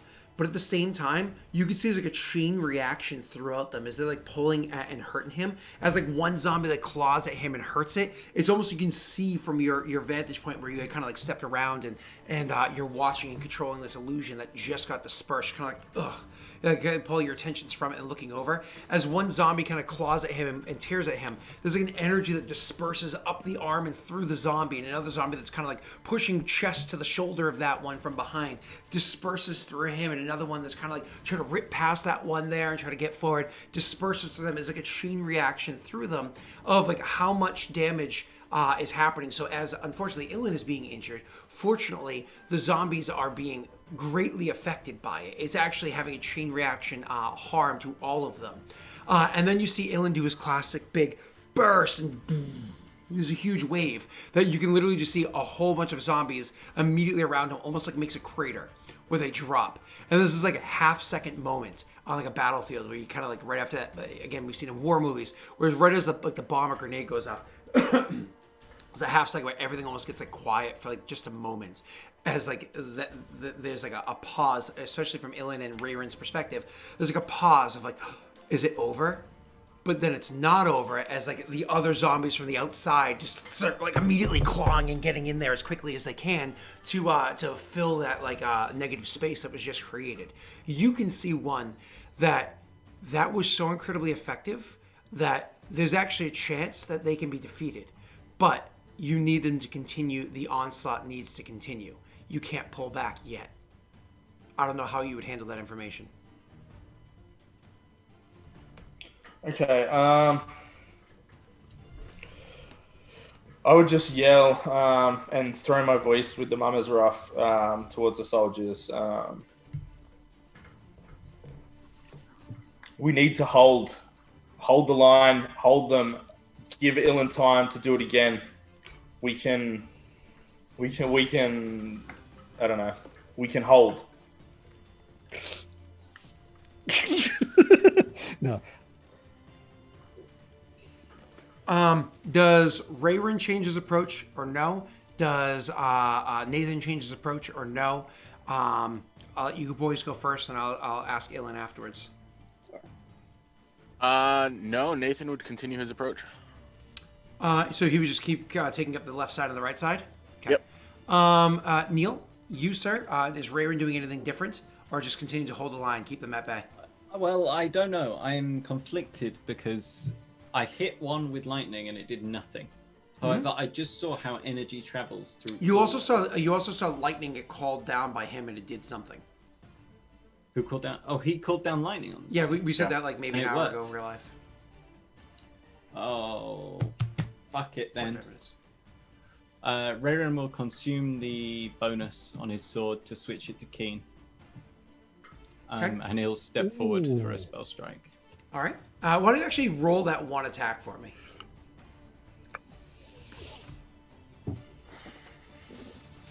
So you're going to make it a keen weapon? Not that zombies are subjected to critical hits anyways. They're not. No. Yeah, they're zombies. Zombies are fucking That's broken. like They're actually redundant. You haven't even fought elementals or construction. So We don't have to fight elementals. We guys. didn't I'll know just that- talk to 'em. just so you I didn't even understand. change it to keen. Neil and I didn't even have the concept that something can be immune to critical hits. Yep. Like I know that's I not love a it. thing we realized is a thing. Immune to critical hits has existed for all of D&D until 5e made things sad. Yeah, but so you that's should the at least shocking warn us grass. about this. Your character learned. So roll your damage, sir. Right, okay, so let's roll the crit damage first. Not So that you did it's even 10. Crit, it doesn't matter. Yeah. Yep. And that, Grasp, Oh, 20 damage. and that's the normal, yeah, because it doesn't get doubled or anything. That's normal. There's 20 points of damage. So gotcha. So you actually, it's one of those things where when you see him kind of wading through, and you don't see that chain reaction that we talked about beforehand because you were too much in the muck. Only one saw that. You do see the burst outwards, and then there's like that moment of silence where it's almost like ringing in your ears or whatever, but not explosion. Where you just kind of like. And then they all come hoarding in one more time. So now we're actually going to bring it to like effectively the next round of combat. So they come rushing inwards, right? Rayron, of course, is immediately just like, and then just has this huge like step thrust forward as the first zombie comes within reach and stabs at it. It's almost like a chain outwards that hits a whole ton of them. That drops like electrifies and drops a bunch of the zombies. Unlike how it is that Ilan kills them. When you kill them, it's literally just like electricity courses through their veins, little bursts coming outwards. You can imagine some parts of their flesh literally just kind of like, literally pops because it's old decayed skin being microwaved effectively. literally pops and burns and sizzles, and some of them catch fire as they just kind of drop around. After you go, Nathan, of course, holding up the side. I don't know if one is doing anything. One, don't take 10 minutes. Can you check Discord and tell me if that spell there will make a difference? Standard action.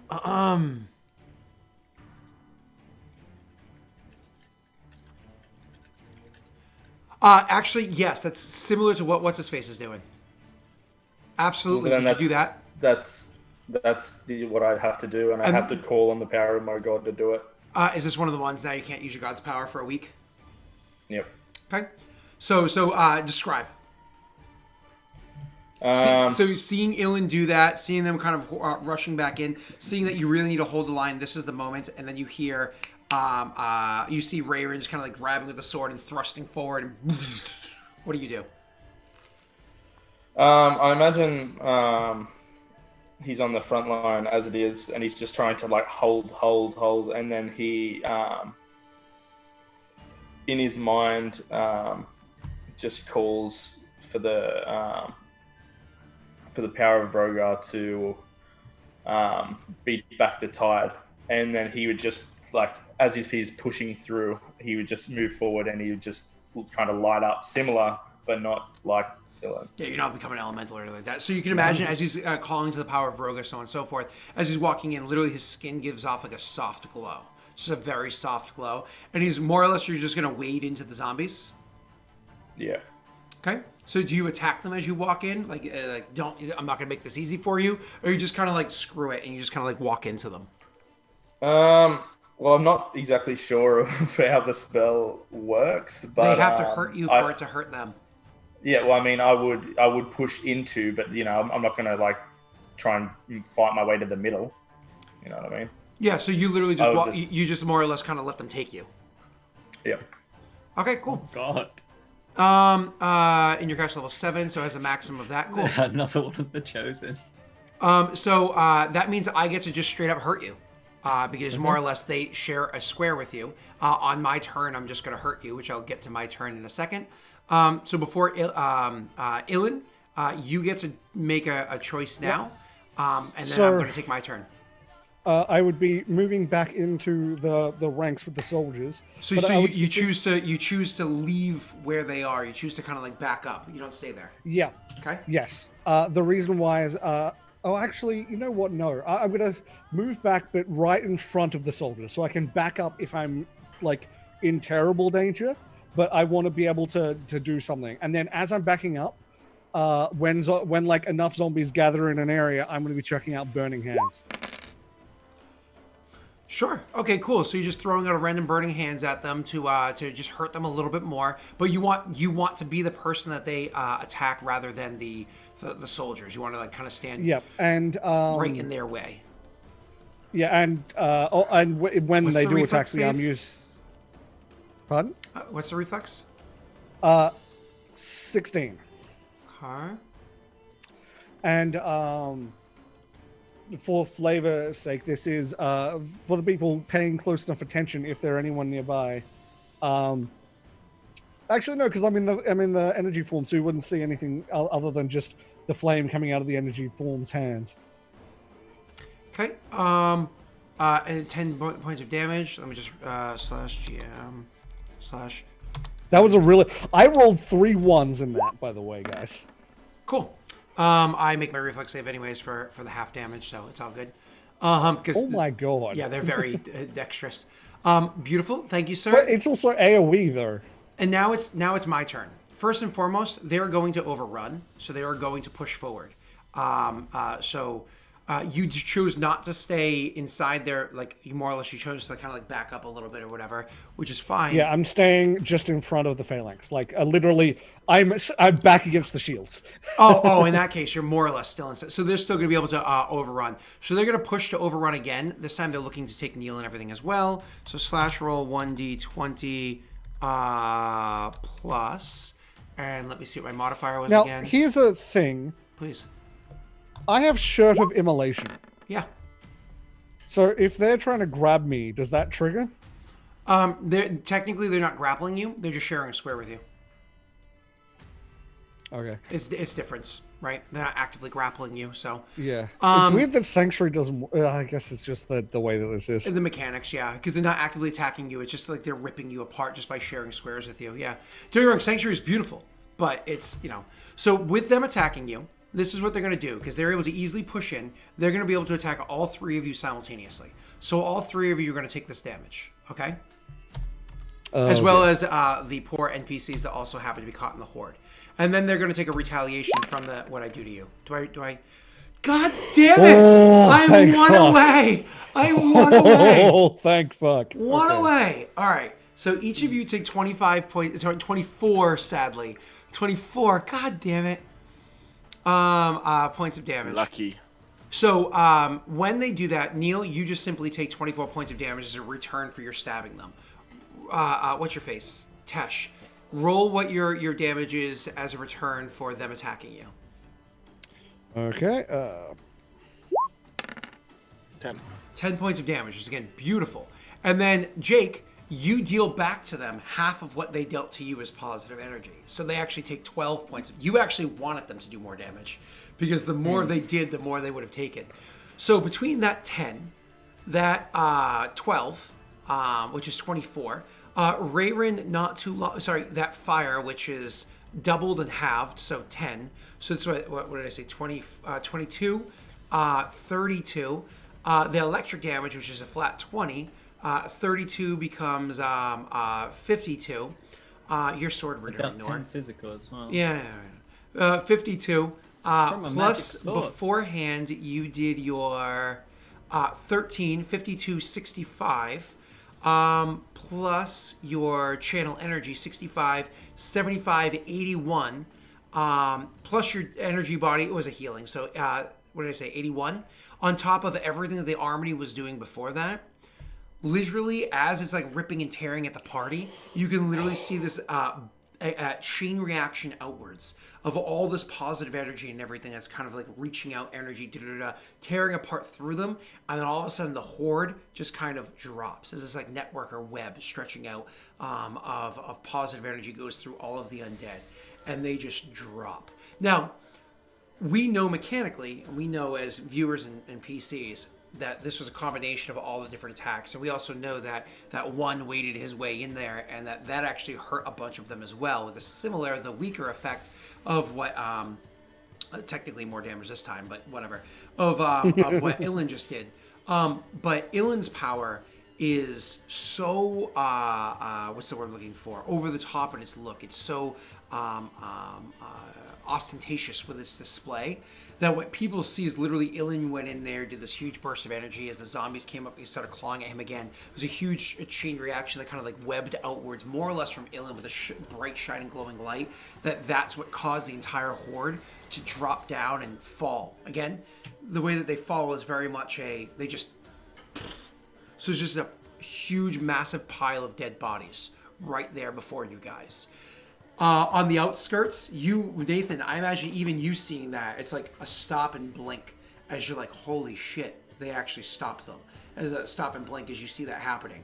But your Eidolon, which is actually quite injured from all the fighting and everything that's been doing, but still about, is still ripping and tearing and pulling through, and you can go take care of the rest. All in all, there's a pile of dead bodies in front of you. A whole bunch of dead bodies, charred or otherwise, all around you. And there the four of you stand with Hodgwen's remaining soldiers. Raven was able to save as many lives as possible, but they easily lost a third of their fighting force this day, if not more than that. And that's assuming healing is going to happen. Yeah, I was about to say, yeah. Ilan would be able to run through... he's got 5 turns left of that, which is 30 seconds to run through the phalanx and heal as many people as possible. So right as glowy boy walks up to you, strokes you. No, he runs straight through you. It'd be more intimidating. He he just runs up straight through you. Because he actually literally he can hit every square a round.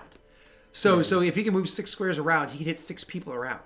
He can actually move, I think, 120, so 12 squares around. So he literally says, as soon as it drops, Now, everybody else would probably be like, oh my God, like it would take them moments to catch their breath from this, for how long they fought, first time ever seeing anything like this. Even one who's like not out of breath, even one would be like, what the fuck was that? I've never fought anything like this before in my life. Even with this background, nothing like this, right? So, but your character has literally been doing this for a few weeks now. So you actually be like, right then. And then would turn and just start, like you just said, walking through, like literally stepping through soldiers, walking past them, arms outstretched to make sure that you can reach over and have your hand pass through the shoulder of that one as your chest is walking through the shoulder of this one and so on. And you already blooped your healing, thank you. Wait, did you bloop it yet? You did not. No, I'll bloop it now. So this goes to goes to you as well, Neil. You also heal 8 points of damage as he walks around and literally just kind of reaches out and touches everybody. And not every soldier, but you can imagine. Can I get a heal as well? You can imagine most of the soldiers. You could probably make your way Afterwards, I give through you the bodies. both a cure serious wounds afterwards. I imagine you're actually out of those from your castings earlier, but you can give them Oh, some okay. lights. A cure moderate then. Again, from you had to hunt down a bunch of undead earlier, and you need to do it quickly. Cure light? There you go. Do you want me to pop that in chat just for the sake of it? Give me or- something, Scott. Yeah, sure.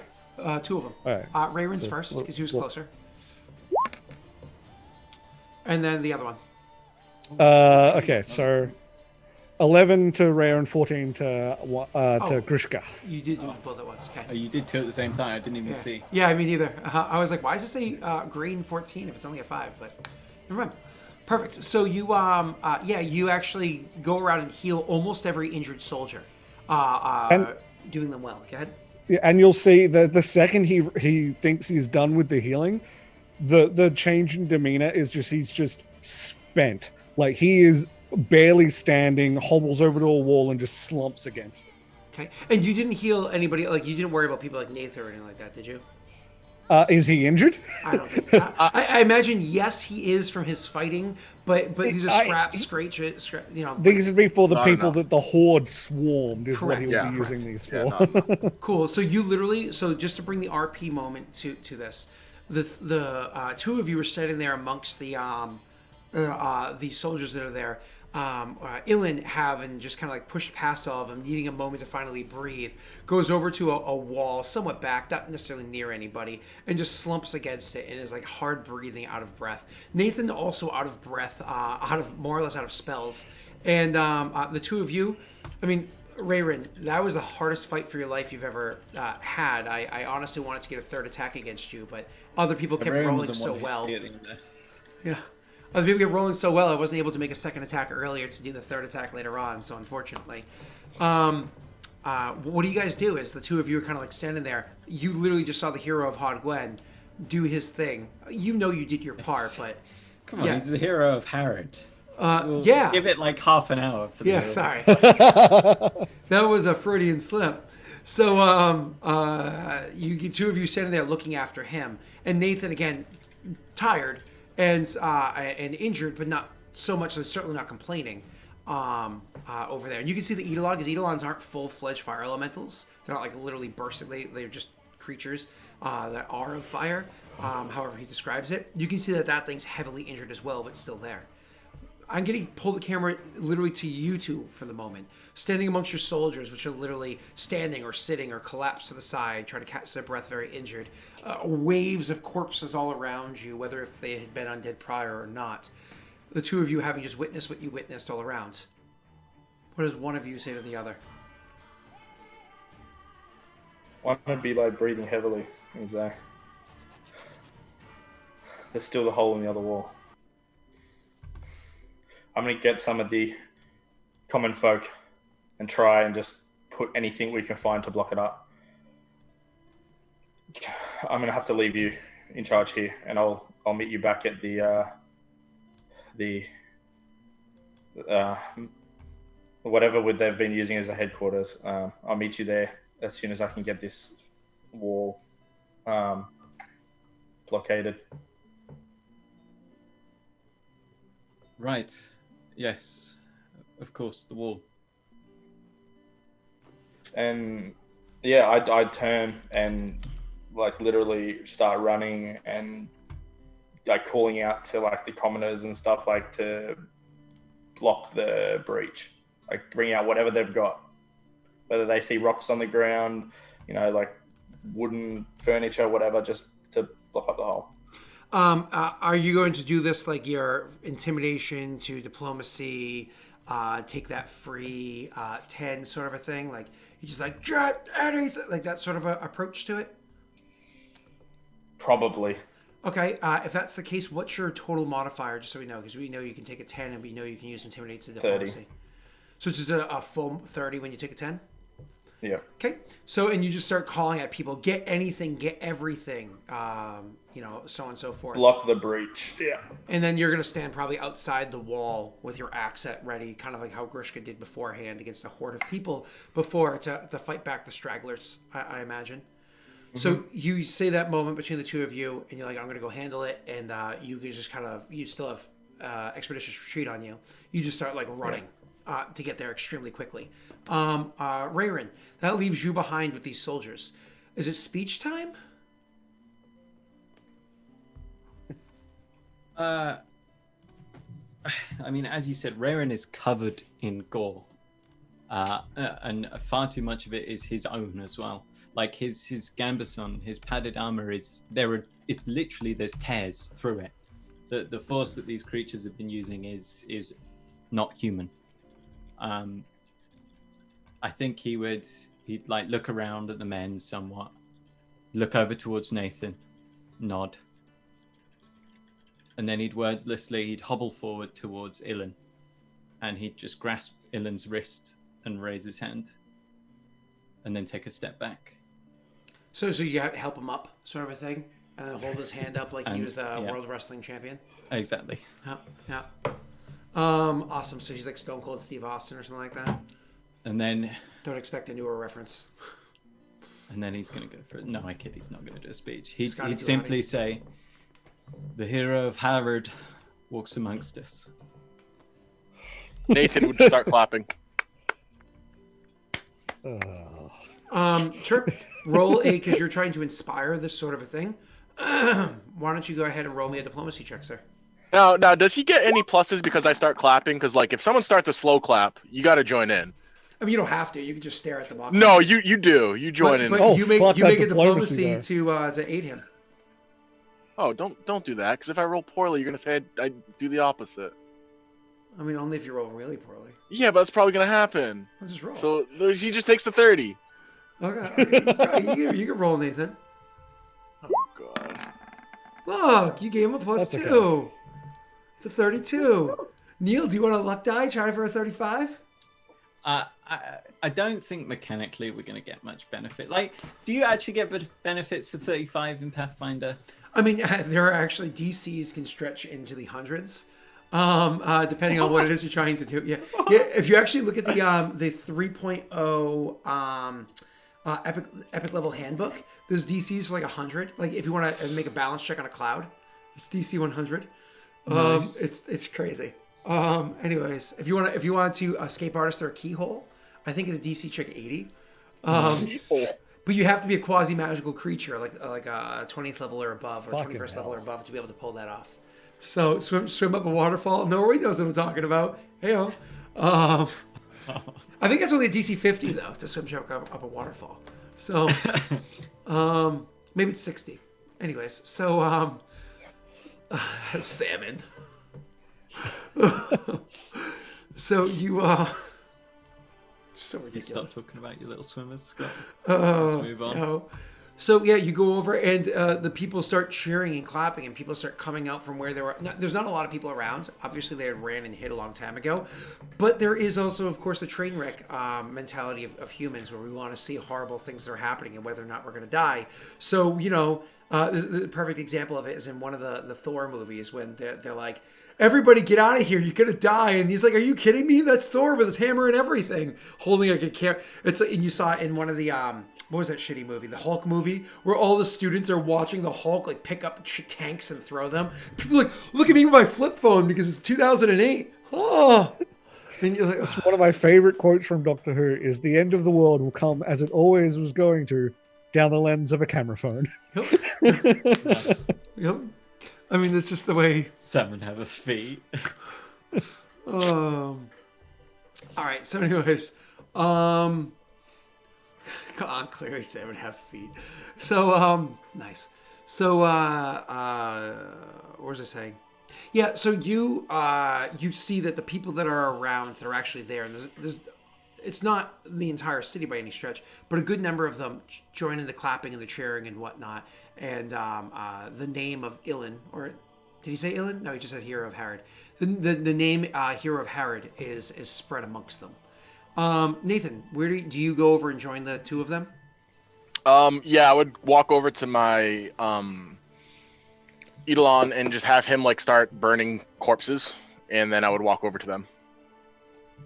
Sure, you walk over to them. The two of you, again, haven't even officially met yet. Yeah, just out of breath, and he would just extend his arm and say, "You truly are a hero."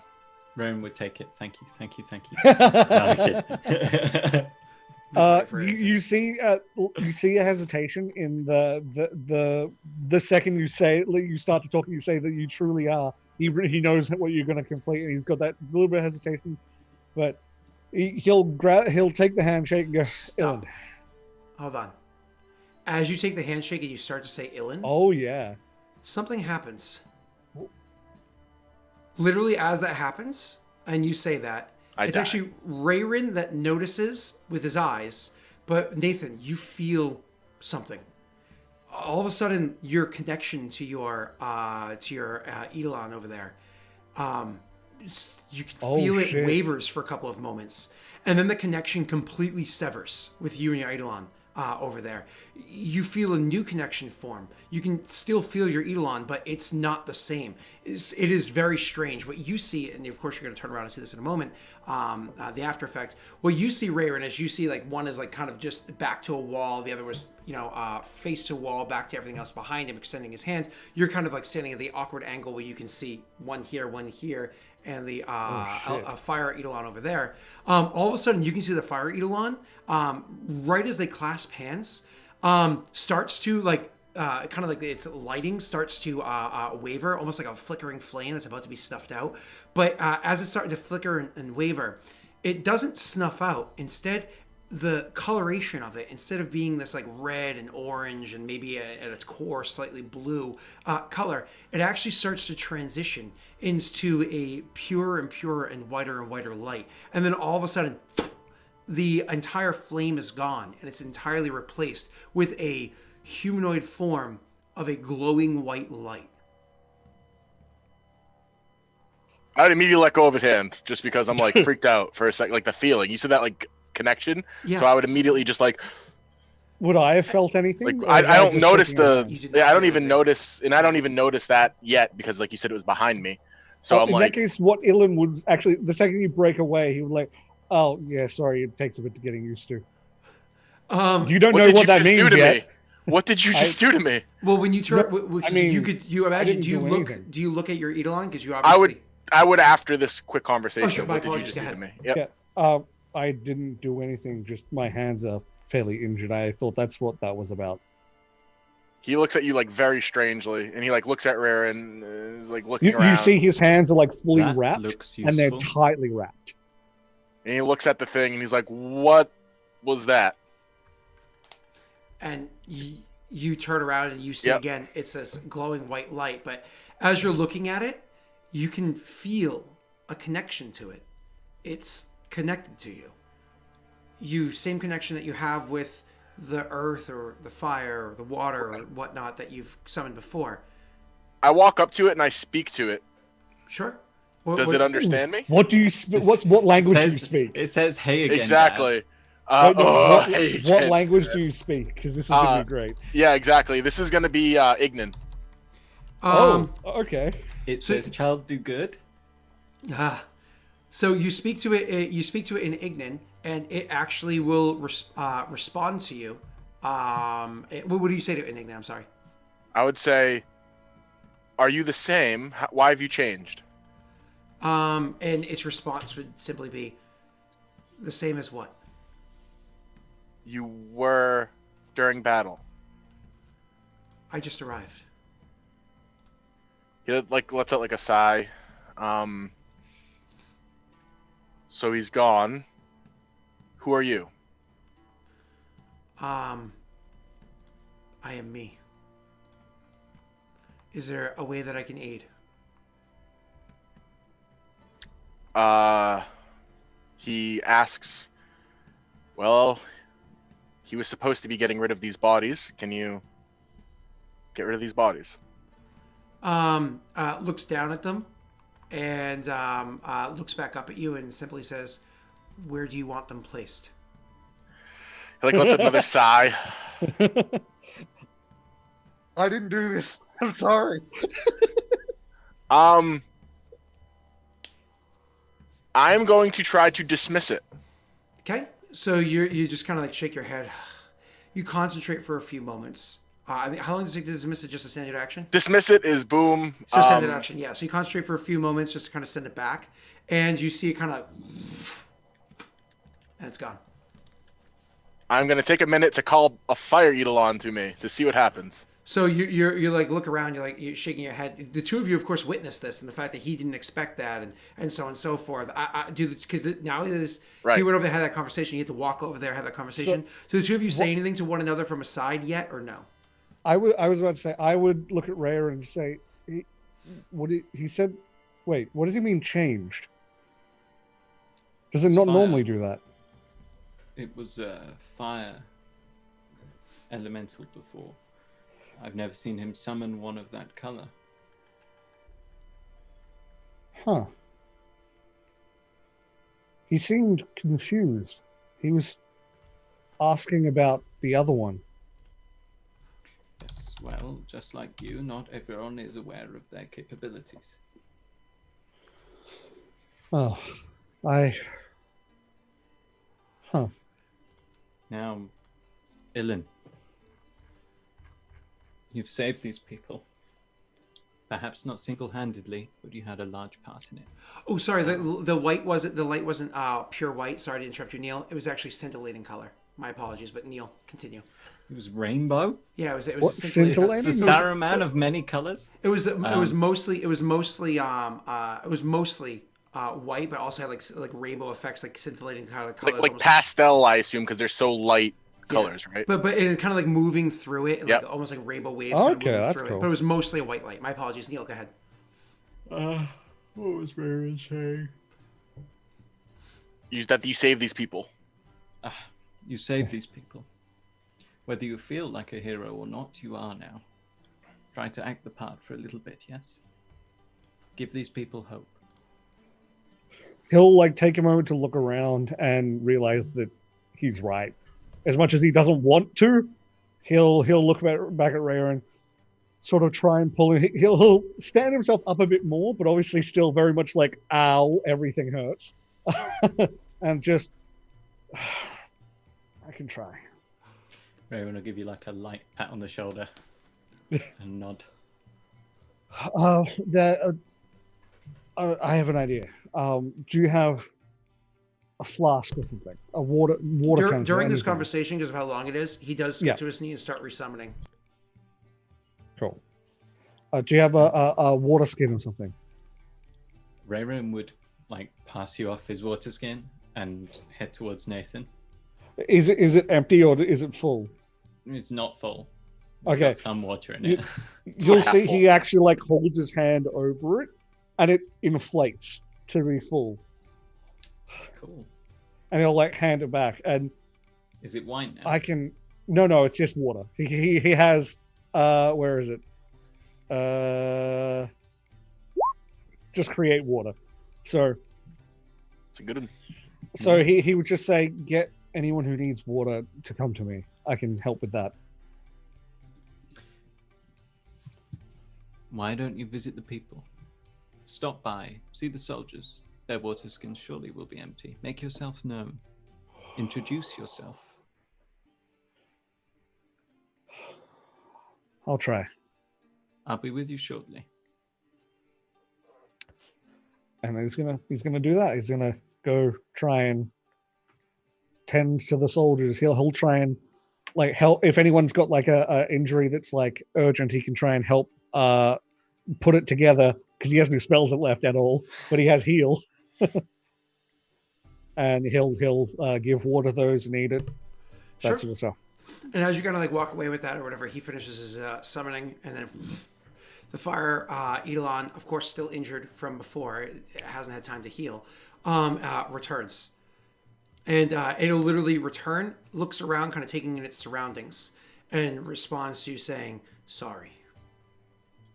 Rerum will make his way towards Nathan. Sure. You would like come up to them having a conversation, and he would say, "Sorry for what?"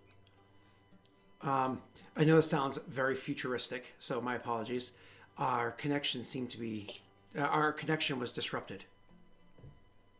Yeah. It felt you like swiped right on him. It felt like Right direction. like our connection wasn't there. I was gone. I returned. I felt that too. Do you know why? Our connection wasn't there. Without our connection, I cannot be here. He'll nod to that and say, "Well, don't worry about it. It's not your fault. Please do with the bodies as you must." Looks down at the bodies and looks back at you, and you can see its face. It's the same face that it does every time that you ask it to dispose Flame of on. bodies. Yeah. It's gonna smell.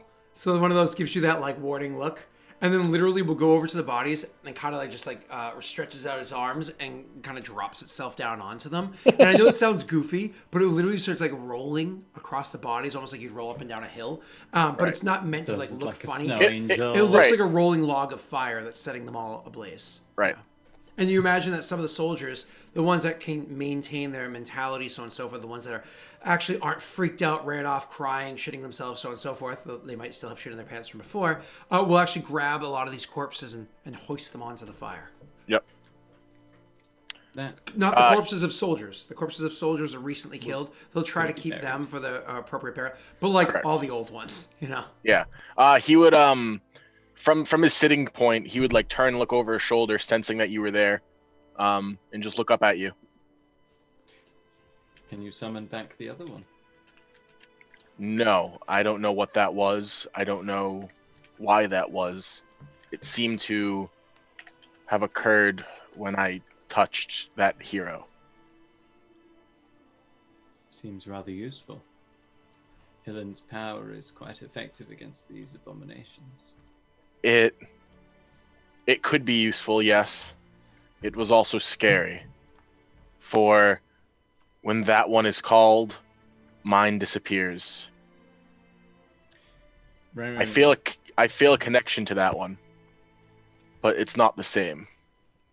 Roro would plop himself down next to Nathan. Well, maybe you haven't had time to form a connection with this one yet. The thing that's most scary isn't that I don't have a connection with this one that's the same. It's of losing the connection to the old ones.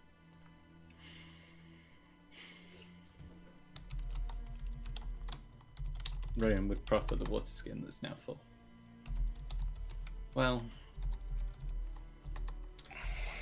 scary it may be, but not as scary as what we just faced, I imagine. Guess time will tell. Thank you for your help, Nathan. You're welcome. I offered it because we had that deal, and although this was kind of thrown at me, I'm not going to break our deal. Deal we might have, but a lesserman may have ran in this scenario. Well, You saved people's lives today. Raren would like offer a hand. Thank you.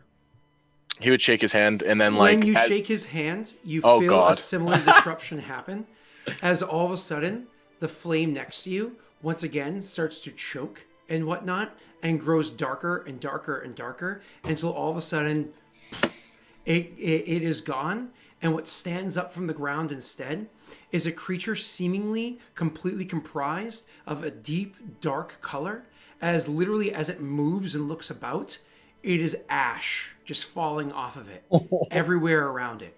it literally as it like looks to you, and you feel that same strange connection, that disruption, and there's a new connection form. You look to that, of course, instinctively snapping your head that way because now you're familiar with what happened last time.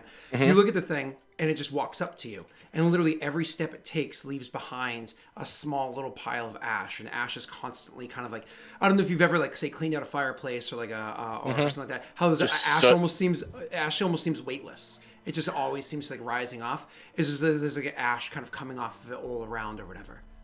Now, do I feel less of a connection to this one as a druid? Actually, no. You feel an equal connection to this one as you did the one before it, which are new connections, but still connections. And you can feel it's linked. It's just new to you. You've never met this creature before.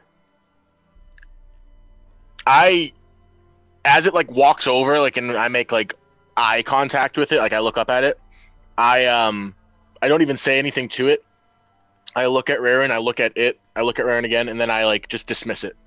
Okay. And I just like again, it kind of goes into it. Yep. And just a small amount of ash lingers to the ground. And I just look freaked out, but like not like Nathan. What's going on, man? More like I don't know what's going on. Like wide-eyed, just thinking, kind of pensive, but also without purpose. It's there's a lot going through his head, you can tell. And he goes, I need a drink. He like goes to get up and walk away. Rayron will he'll like sit there for a few more moments, then he'll stand up and like rub a gloved finger through some of the ash that dropped.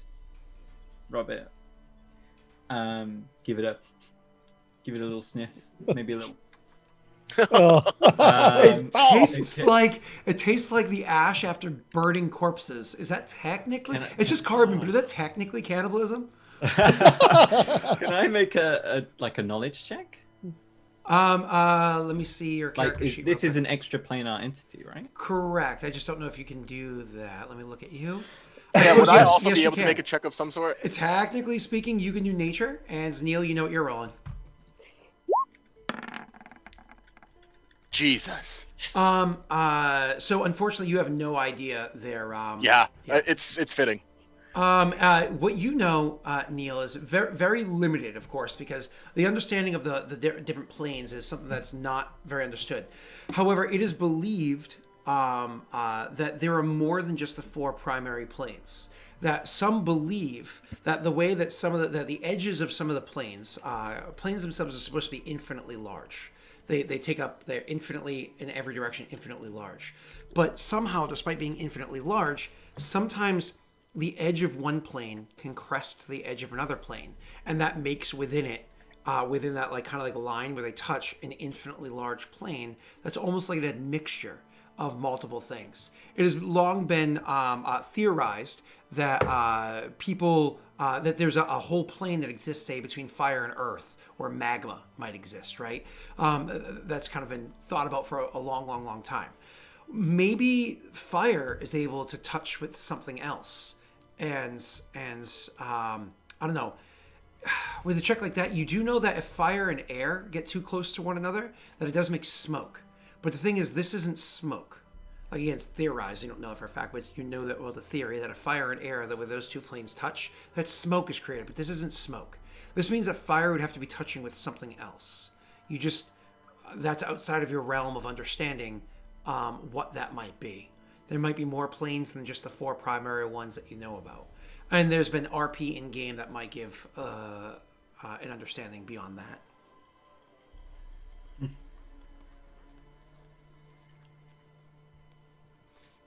And that would be it. Rowan I guess he would go and assist 3 in cleanup operation. Okay. The fire was already started, luckily. It's not like the amount of ash that went there completely. It snuffed out the fire exactly where it was lying, but the fires that had started kind of like around the periphery of it, I would still be sitting it where it like kind of like walked away from the fire. That also would have snuffed out a bit of the fire, but again, there was still a raging fire. So with the effort of the soldiers or anybody else that's kind of involved, they would be able to like, oh, geez, okay. And then like, you're like, I need a drink. And you walk off. And if they're given the command, which I imagine they are, to keep the bodies burning, they would continue to do so, which you don't have to give them the commands. You have 3 would take back charge, again, and would be like, I'll take care of it from here, and would make sure the bodies continue to burn, so on and so forth. Eventually, the slumbering queen would make her way over after the battle had ended, with her team of nurses to assist in healing any of the injured soldiers that are there, and so on. You know, kind of like trying to do what they can to stave off any existing pain that might exist that Aelin wasn't able to handle himself. You said that Rayron goes where, sir?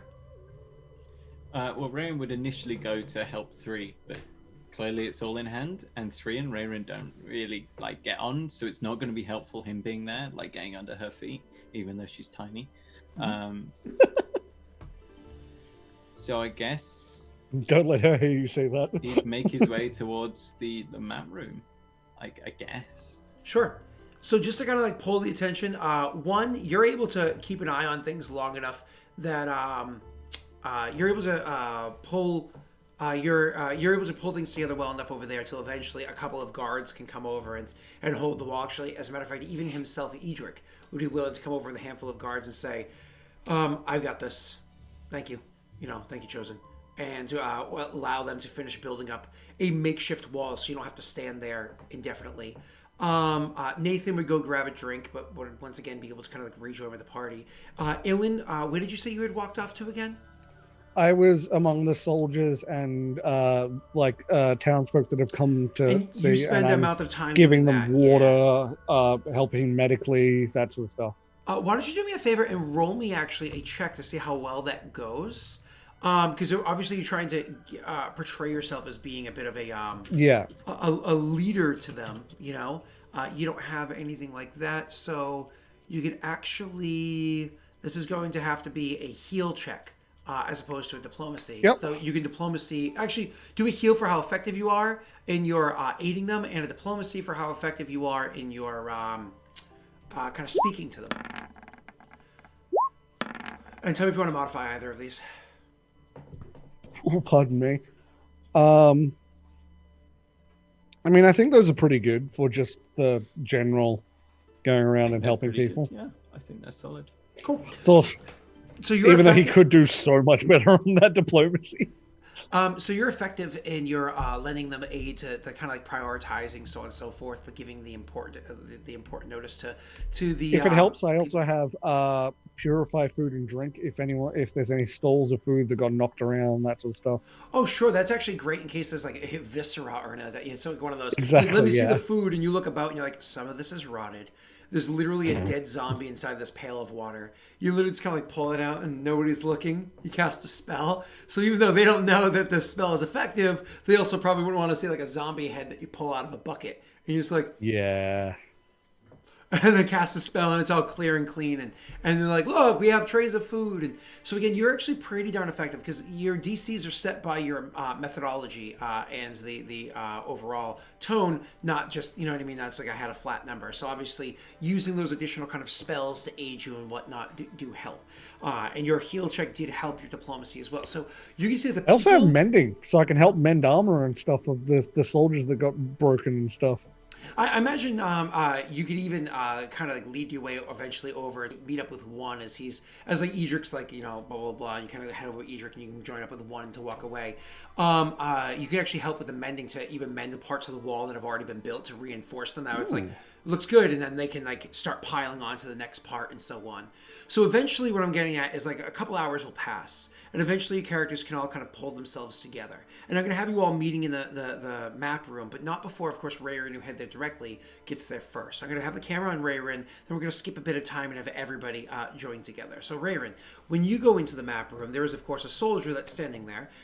This is a Hodgwen's soldier. So when you come walking in, they look at you, and there's that mixed look on their face where they know that you're lending aid to their city, and that's why their city's able to hold. But you're Scott, still... to interrupt, I gave orders a while ago. It was the orcs or our own men to hold the map room. So unless they've gone against what I said and had one of the Hodgwen people come in, that's something that you would have to ask Idric and whatnot about. But yes.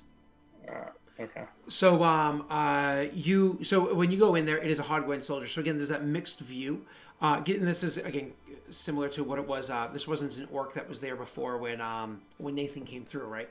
So gives you that mixed look of he wants to hate you because he fought you on the battlefield, right? His army fought your army, I should say. So you're a representation of what they were going against beforehand. But then again, what you're doing is not a bad thing. You're actually helping them. So this is like mixed feeling look you can almost immediately see on his face when you come walking up. So you can imagine the scenario he finds himself in, right? So actually, maybe not you. You're too pragmatic to actually see from somebody else's shoes. So you actually see this evil person, this evil cunt that needs to be cut down before you. For how dare he not get to his knees is in front of me? I draw myself. So anyways, you come walking up and you see he's there. And he looks at you, and again, there's that mixed kind of tone to it. Chosen? I understand there was a body or bodies. Yeah, I told the marshal already, but I don't know if with what's going on you heard. 2 bodies just appeared one day. We don't always stand inside the room, and when I went in the room, well, it wasn't me, it was the other guy, but when I went in the room to check it out, there were just 2 bodies there, parent officers. They're around the corner over there. The marshal already took a glance at them. He said something about an axe did it. See. May I have a look? Leads you. He looks at you and says, "Well, they're around the corner over there. I'd lead you, but the marshal got pretty mad when I walked away last time." Good day. And nods. He says, covered in gore. Yep. He nods, and you go. Imagine the smell on you. You walk around the corner. You don't got Val to clean you anymore. You see the 2 Very bodies. actually needs to. I'm actually losing benefits from my trait right now. Goddamn. To play up what Josh is saying in chat, John, the slime and soul aren't 2 different things. The slime was the souls. That is 100% correct.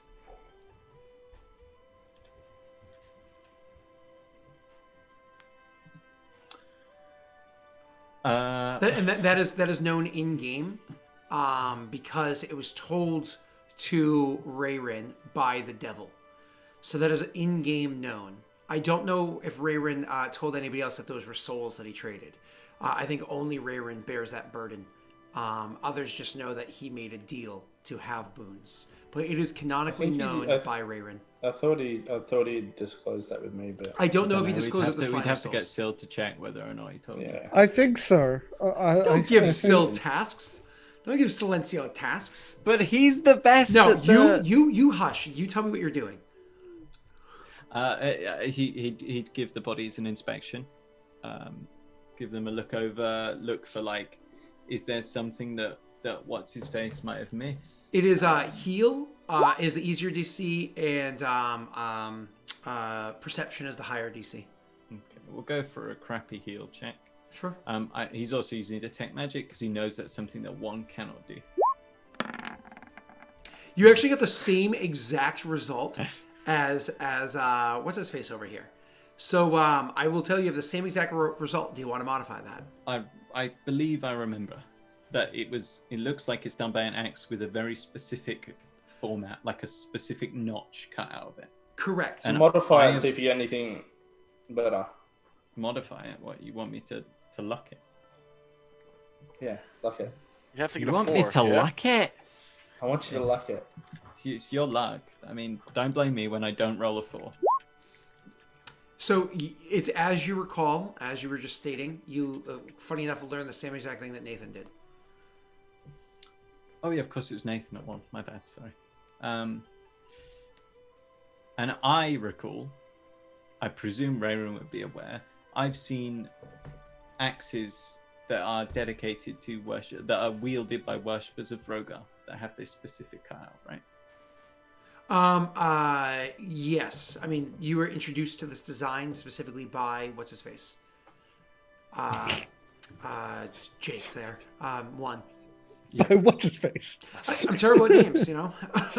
At least you didn't say Tesh. I forget my wife's name. Like it's runs in the not family. like I love her to No, death. it's It's names. Bad.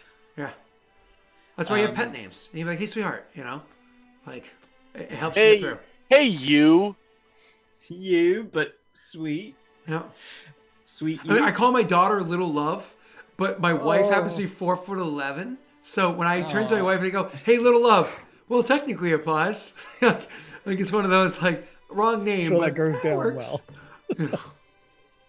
That's why Scott limits his physical interactions with people to his daughter and his wife. Oh.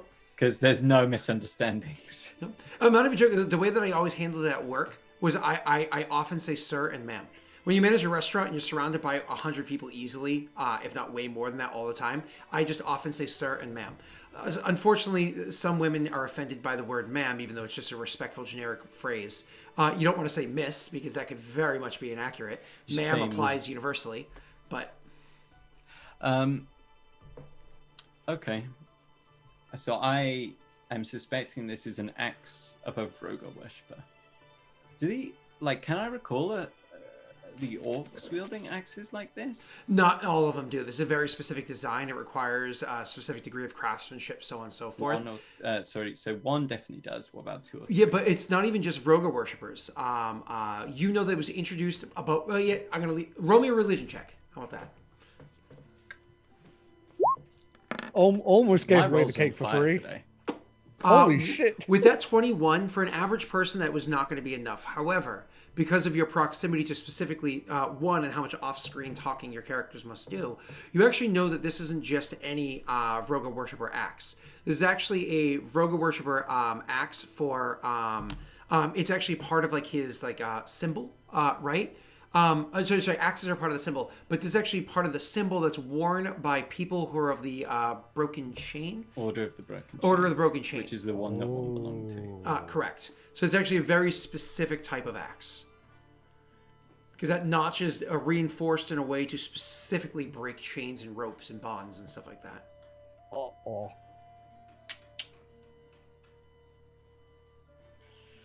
I mean, Rarian trusts one, so like that's a good amount of information to go on. He'd go and get himself cleaned up. Yep. Before, at some point, the others will return to this because we need to get back to Kurzville at some point. At which point, we can look at the body more. So you go in. I imagine there's like a wash house or whatever that you'd be able to ask one of the advisors here, and they'd give you a location to use. You know what I mean? Slumbering Queen would offer you her own personal one, or you can use a more general one. It's up to you. And then you can rejoin with everybody afterwards. So everybody joins up, and I imagine the way you kind of join is you meet with the advisors. Do you want to meet with where the advisors meet in Hodgwen, or do you want to meet just the 4 of you in the map worm? Well, on going to the map room, I'm going to want to figure out why this person is guarding the map room. Oh, sure. So you going to the map room itself, you're going to straight up be like, "Who the hell are you?" Yep. And he's going to be like, "My name's John." Who stationed you here? It was you 3? All right. Do you want me to roll, do I need to roll sense motive? No. You have a ridiculous sense of motive. You know that he's being honest. Sweet. He's honest, but also confused. All right. Would I? I'll have to take it up with 3. You can also see a hint of embarrassment. Would I be here with him? Like, Yeah, all of sorry, you would go be on. here. Yeah. Okay. Oh, okay. So I actually specifically said that Ilan went and helped with the wall for a bit, and then because Tesh. Yeah, so I would have come with you. Yeah. And then you guys would have. Yeah. Go ahead. Do you say anything or no? No, I was just making sure for the sake if I even want to jump I in. mean, if we're all here, like Rayrin and Nathan already know, and Rayrin would like brush past, like once they'd had this initial discussion, he'd be like, "He's guarding. Look, come inside." You guys go in. And he'd just walk past the guard, obviously. Yeah. Mind you, he's stationed inside the actual ruins themselves. But go ahead. I'll follow him inside. Nathan told me, he glanced to Nathan as he says this, that news reached Kurzville of a murder in the map room here. I've been to have a look. It's disturbing. They look like Map Perrin room. to me. What? from Paradel or Perrin like we see throughout the city? Can I look in the door to like? Oh, are you like blocking the door or? Well, Would we're I like be able to- walking down towards it. Oh, walking down Wherever- towards it. yeah, Okay. yeah. I didn't necessarily determine the location of the Perrin. However, how they got there is a good question. I would And alone. interject. And I would say, well, I didn't have time to tell you everything that I had heard before, as the zombies were attacking. But there was some type of suspicion about a traveling salesman or something. I don't really know the details, but there was some type of suspicion. Did anyone sell something to you guys recently? A traveling salesman where? Back through the portal. In Kurzfall. They think Portal? these people came through the portal. Yeah. Oh, there's blood back in Cursefell. Who gave you the report? Kithel? Elliot and Kithel. Yep. Elliot kind of came in partway through, I think, but Kithel Yeah. and Elliot, yeah. So accurate response. That is We should- disturbing. They were just figuring it out as I left. I came here to kind of assess what was happening, and then was told there was zombies breaking through, and I needed to defend a wall alone, and it just so happened to be lucky that you were on the other side of that wall. It's a good thing you came through. I had a look at the bodies. They look to be done in swiftly by an axe With a notch. with a notch. He will look at Grishka for his reaction to this. A terrible roll. But I'm very familiar with the subject. I just want to read whether there's like total surprise, or like I just want to test and see whether Scott's paying attention. I mean, Um, it's all good. All good. He doesn't know what's happening. No, you guys are having a conversation with one another. You're looking to read the face of one. Wasting my time. Keep going. you say that, and it's like it registers, but there's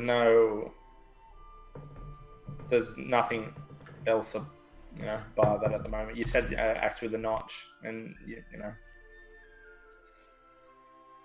Looks upon seeing that, Rain was said, look to me like one you said is born by members of the Order of the Broken Chain. So you're saying it takes one to know one?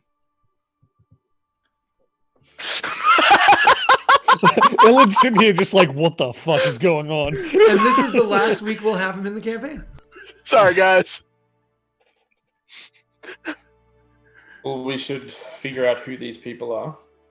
We should probably go back and talk with Cthulhu if he was leading the investigation, seeing if he's got anything else to contribute, we'll try and work this out. Should I we have a see the look at these bodies? bodies and then return to Kurzfall? What did I say? Shall we look at the bodies? He'd looked at Ilan because Ilan clearly wanted to say something. Oh, he was asking. He was asking if you could see the bodies, but that works. You immediately said we should see the bodies. I was like, okay, yep. Renan would come in, but he'd stand back, arms crossed, like he can't do anything more here. He's had a look. So, first of all, do I recognize the sort of like armor that these Perrin are wearing? Have I seen that sort before? Officer's armor. Do I recognize any Oh. insignia? Oh, my apologies. You roll me a history or a nobility check. A nobility is better in this situation, technically. Actually, they're both the same, so I might as well roll the nobility.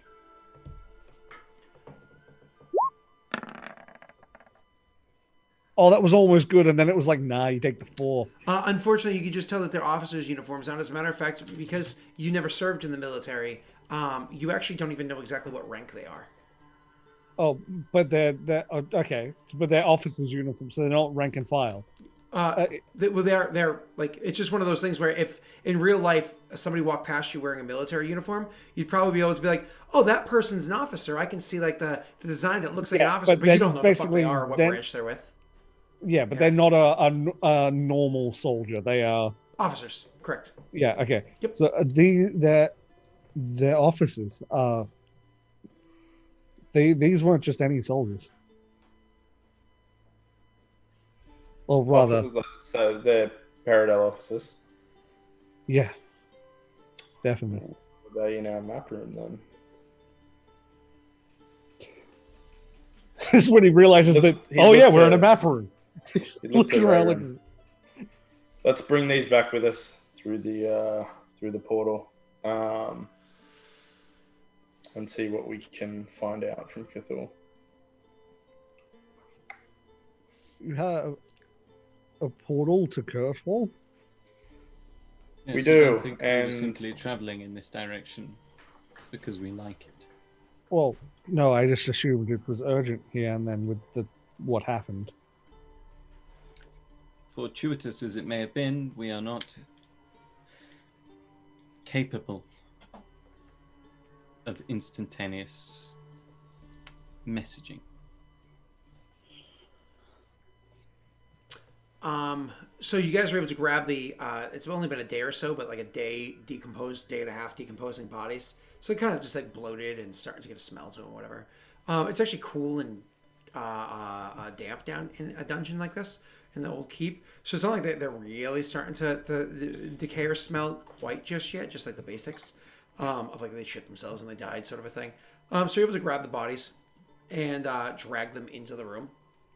And luckily, they no longer leave behind like scratched marks of blood on the ground because it's all coagulated at this point. You're able to drag them into the room, and then you can see them go over, and they lift up the two tokens on the table, and you feel that funny feeling in your chest. And then the token, they open up the door, and you are now inside the map room inside Cursefall, except you're not alone. When you open up the map room to Cursefall, you actually can see that inside that room are actually Ravina and what's his name there? Ravina and what's his face? Elliot, Kithul. Thank you. Sorry, Ravina and Kithul are having. Couldn't find the name. Ravina and Kithul are actually having a conversation. Of course, they're literally staring at the door as you guys open it because they could also feel that transition happen while they were sitting there. So the door opens up, and they're actually both sitting and having a conversation. They're sitting kind of like near each other, but not like too close. And kind of like they were clearly having like an in-depth conversation when you open up the door. And they're both just looking at you as you come through. And she'll say, welcome, Chosen. And he says, of course, welcome home. One immediately yells for guards. Oh. Like, guards! Kithul will simply say, yes. I'm waiting for some others to open the door. So Kithul, it's one of those you yell guards, and the two guards that are generally stationed immediately outside this room open up the door. Fetch a small number. You will be stationed in Hodgwen. They nod, and Kithul says, would you like me to handle this? No, Cthulhu, these two can handle gathering a small group just to guard the keep in Hodgwen. Nods. He says, these are the bodies then. And Ravina actually will get up and walk over and look at them and say, Paradel, look at that. And she's actually going to give him a look over. And because she has skills, she's a skilled person. Let me just roll a check really quickly.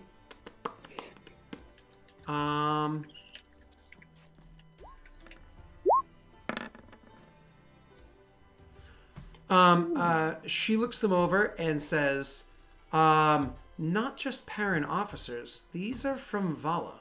They came from the north. North of Idir. North of Idir, yes. They are As I said, they're Perrin officers. You can tell by the coloration and whatnot here. It's rocky up there. They come from the north. Looking down here for where is those details? There you are. And she points to one of them, and she says, "This one right here is a lieutenant tactician, and this is the one he serves, the battle tactician. You can tell by the mark." And she just kind of like points to the markings. These are the kind of people that you would send forward with a small group, maybe a battalion at most, to secure a location, hold an area. And they were killed here. Kithel shakes his head. No, there were blood markings on the floor of the map room. It looked as though they were dragged in, then back out through the door. Best our guesses, of course. However, we may have discerned where it is that these bodies came from. Ravina says, quite. We very well may have. I imagine you're familiar with Dwayne? Yes. Well, he's returned home with some interesting information. If you would, of course, say that this is his home. She says, being skeptical. She doesn't know him. He's returned. Kithel says... This will always be Dwayne's home if he wishes it. You say that, and she gives an affirmative nod, not questioning, but still has that look in her eye that says, "I don't trust anybody." But with a pleasant smile that says, "He's my best friend." So anyways, Kithel says, "He will be delighted to hear it. We took the liberty of giving him a guest's chambers within the castle, and he was waiting for your return to speak with you, as there are others that are looking forward to speaking with you now that you are home. I'm glad to see you are all..." And he looks at the injuries and whatnot amongst you, and like the general state. Well. Yes. Would you have a servant take my armor to Hansa? Of course. And he looks to one of the guards who will, of course, immediately walk off to go and get a servant. You know, this is the other guard. So one guard's getting more people to go to. The other one goes, they don't really need to guard the place. You're all here. Right? And so they're handling that for you at the moment. Shall we receive Dwayne with proper respect in the throne room? He deserves no less. Dwayne, as I said, as well as many others, are looking to speak with you as well. Should we set up an itinerary, or would you like to just speak to Dwayne and handle the rest later? Yes, let's handle them. Elliot can prioritize them, no? Or are we doing it on a first-come, first-served basis? Have him make the decision. Well, we can have Elliot prioritize, but to be clear, there is somebody who fervently would like to speak to you. He looks, Grishka. Who is this person? An orc. Calls himself Mog. Okay, is it like late? Yes, because of how much you guys did when you finally arrived there, all the fighting and the repairing and then the chatting. Yes. We should rest. We can arrange it for tomorrow. Do this. Yeah, and do this tomorrow. I will call. I think all of us are in need of it. And he'll turn and start walking out, leaving just the four of you and Ravina. Nathan, I presume you've already been given a room? Funny enough, he actually technically wasn't, because I think he was just immediately left right He likes afterwards. to sleep outside, yeah. He's a tree hugger. Come, Ilan, let's get you sorted with a room and some dinner. That would be fantastic. Thank you. And some drink? He says, hopefully. Rowan would chuckle at that. Good, good.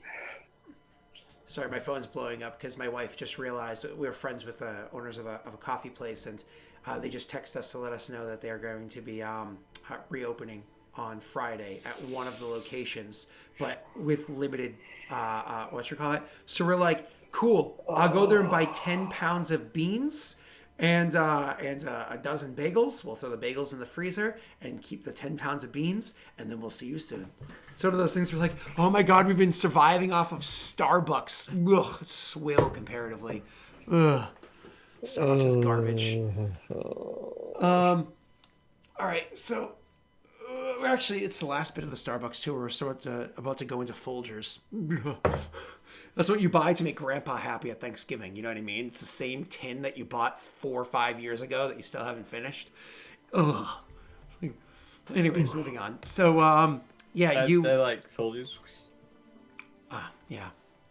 So, yeah, you guys go and I imagine I don't know who you want there for the meeting with. So just tell me quickly, who do you want for the meeting with what's his name with Dwayne. So obviously Dwayne. One and Rayron. Obviously Dwayne is there. Do you want Nathan or Ilan there? Ilan can come. He's a little bit of a lost puppy at the moment. Nathan can obviously attend if he wants, as is his right as a advisor. You also have available Kithel can be there. Ravina can be there, and Retrock can be there. Unfortunately, Arthur is out in the field at the moment with Leon. They would have, of course, head back out again to go handle situations. And Edric is currently in the other area. He can be summoned if need be. Retrock is extremely busy. Nathan, is this the next day? Nathan this is would tonight. be, This is tonight. Nathan would be there, and he'd actually suggest that Kithel come. Okay. If Kithel would want to be there. He's actually friends with Dwayne. Yeah, Kithel can come. Elliot, of course, would want to be there. He's friends with Dwayne. Him and Dwayne share a They've both been special bond. Yeah. Poor Ilan's just like, there is a rock man. I don't think anyone would be stopped from coming should they want to attend. Okay, sure. Then everybody would want to be there except for you said Retrock. Would you want him there or no? Oh, I mean, it's evening, right? He's probably busy patrolling the streets. Oh, patrolling the streets. That's it. Yeah. Yeah, patrolling the streets and wild drinking. Wild drinking. Confiscating from people who've had too much. Yeah, exactly. It's one of those like, hey, did you know cocaine's illegal? Don't worry, I'll just take it, and you're lucky. You're lucky I'm not going to write a rip for this one. Walks over. You're lucky. Walks over, grabs the bag, pops it all on the table. All of it gone. Good. The number of cities that allow police officers to fully interact with prostitution to confirm that the prostitutes are actually doing prostitution, so they can verify the fact that prostitution is taking place to completion before they arrest them. In the United States, the number of cities that legally allow that is disturbing. They have to do their due diligence. Yeah, of course. Okay? You can't be just. I know the US, there's a lot of trumped up charges. They've got to make sure, they know exactly you just getting the right come people. Down on them too soon. The amount of tax dollars that go towards ensuring that this, oh God, I'm glad I don't live in a state where any of the cities do that. So, which is why, of course, Bob Kraft went to Florida. So anyways, I can't believe how, never mind. Well, so you guys poll more or less the entire council. Is this down in the throne room or into the advisors' chambers? The meeting with Dwayne, I'd say. Let's have it in the throne room. So when he Come on, we barely get to use it. Yeah. So who sits inside? Because the way it usually goes is the 3 rulers sit inside the chairs, and the others are able to stand around or have temporary chairs, kind of like comfortable, like wooden chairs, kind of placed in there in the appropriate areas. More often than not, they stand because the meetings are quick. If they're longer, they sit. With what's his name's chair being empty, usually if it's just Rayron there and he has like maybe 1 or 3 advisors, other people take those seats. Currently speaking, that one chair is empty, and you have all your advisors with you. Who would you have taken that seat, if anybody? You're muted if you're trying to speak. He's not muted. He's not muted. No, he's hard muted. He has a mic where he can hard mute now. No, I'm not muted. No, Oh, we can hear him. Yeah. Oh, that was weird. I couldn't. All right, go ahead. Oh. What? I said Varency. No, Yeah, no one says. No, okay, so you're leaving it empty. Cool. And the others, we can have them, chairs dragged in there. But yeah, obviously, I don't want this to be us all standing, leering down at Dwayne. This is more like a, hey, look how far we've come. And Oh, then you we'll imagine break people it. are immediately going to get up and go and shake his hand and stuff. Exactly, So when exactly. Dwayne is brought in, he's actually not brought in from in front of you, coming through the doors, because he's a guest. He's actually going to come in from like behind. So I imagine people aren't even just sitting; they're actually kind of like standing. And as he comes in, like as he walks down the stairs, people are probably going to go over and clasp hands, give hugs, whatever it is. So as he comes down, he actually gives like a smile. You can actually see that he's dressed very comfortably right now. He's not wearing any of his adventuring gear or anything like that. He's actually wearing comfortable clothing that would have been given to him by Kithel or otherwise of just a well-dressed townsfolk. So he comes walking down the stairs and says hello. And he says, I'll let one of you guys speak first, actually. The other rulers. I mean, Raven would note his clothes and he'd say, I see you claimed that bounty. He'll actually smile, chuckling, saying more than one, actually, and then make his way down and go to do like a arm clasp and like a pull in for like a hug sort of a thing, and then say, Chosen, I have to say I did miss you. The feeling was mutual. Nods, looks over at one. Grishka's just kind of sizing him up. He's looking. Dwayne looks like a different person than when he left. Somewhat, but not crazy amounts. I mean, he was tortured. He looks so like there's he wasn't scars. recently tortured. You didn't see him since before he got tortured, That's true. Yeah.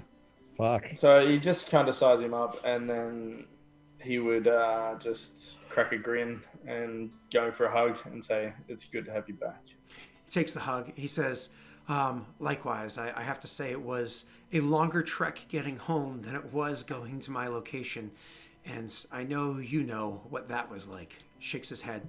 And then his face kind of drops as he's looking down. And he looks up with a saddened look on his face and says, unfortunately, I did, of course, hear the news. And I offer my condolences. But I know no amount of words, no amount of action can fill the gap that is left behind with the passing of Valorant. He was a kind of person that just can't be replaced. Even if you do create a new character that is just a more powerful version of him. He's the kind of person that just can't be replaced. And just kind of gives you a solemn look, and he'll actually do a double arm pat to the inner arm of each of you guys, and kind of hangs his head, and he says you can hear a small mumbling, and you can imagine he says a prayer to the name of what's his name, prayer to Valorant through the martyr. I'd say to Dwayne, me and Cthulhu, when we recovered Valorant, Raymond looks I believe- down I believe we seen him at rest. I believe what we seen was possibly his soul leave his body and go on to live within the martyr's domain. He's happy to hear that. He's like, I imagine it was quite a beautiful sight. It was. I'm fortunate to not see it. I don't know how I would have handled watching. I've had friends fall, many of them over the years, but shakes his head. Seems like you've been expanding. Issues, that is. He says with a bit of a smile. Yes. A great many issues. Luckily, the cunts that gave me this are gone. And he says, lifting up his shirt, but as he lifts up his shirt, you can see probably one of the most grievous scars you have ever seen in your life. I mean, it's one of those things where the way that it's like kind of a lever arm? like sucked into, like almost like, you remember after like surgeries how like people will literally cut out muscle and like flesh and just kind of like put air, and it almost has like almost like a sucking in mark and has like stitchings across and whatnot. Like you can see this horribly grievous scar that comes. It's like one of those like, yeah, you're not wearing a two-piece anymore, you know, kind of like coming around the side and leading up to his ribs. He doesn't even reveal the entire scar, but it's one of those like, you can feel it like in the bottom of your stomach as you look at it, like, ooh, you like have a just like natural reaction of this is unnatural. It makes you feel uncomfortable just to look at, sort of a thing. Despite the fact that you just saw a hordes of undead attacking, it still gives you this is a living man and someone you care about, gives you that kind of like gut reaction. He says, at least you did, you know, to the people that did this to me. He says, if it wasn't for that man Xander, I'd be dead for sure.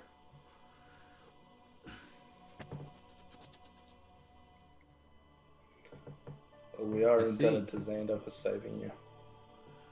More than we thought it would seem. Yeah, it was the fellas that came, and I won't lie, I feel a little bad. I didn't know them. If I get an opportunity to meet them again, I owe them an apology. My gratitude at that time was not correctly handled, and so if we know the location of the persons that saved me, I would love an opportunity to give them an appropriate thank you, considering what happened. Certainly return let's say a borrowed gift. Xander resides in Hadgwen under the tutelage of the slumbering queen. He says, then to Hadgwen I'll go, into the nest of this slumbering queen. At the very least to say my thank you. Why do you say her name with such disdain? Wits about you when you head into that place. I can't I'll come quite with put you, my Dwayne. finger on her. Or it, but there is something wrong. Nods. Anyway, enough of such gloomy talk of mistrusting our allies. Perhaps you could tell us of your journeys. I would love to. Perhaps we could do so over a drink. And of course, with that, you have like, you would have probably prepared it in advance. You have like some servants coming in carrying like ale or, you know, wine or whatever it is. And so, you know, if he would of course drink and say, I will have to say, I did miss the high life that Kurzweil has to offer. This is a bit of a cozy position compared to what I've seen out there. Yes, But- indeed. If only we could enjoy it more. Well, I do have to apologize. There was a bit of a misunderstanding of what had recently happened. I heard that the guards, of course, have been willing to speak to me. They know me.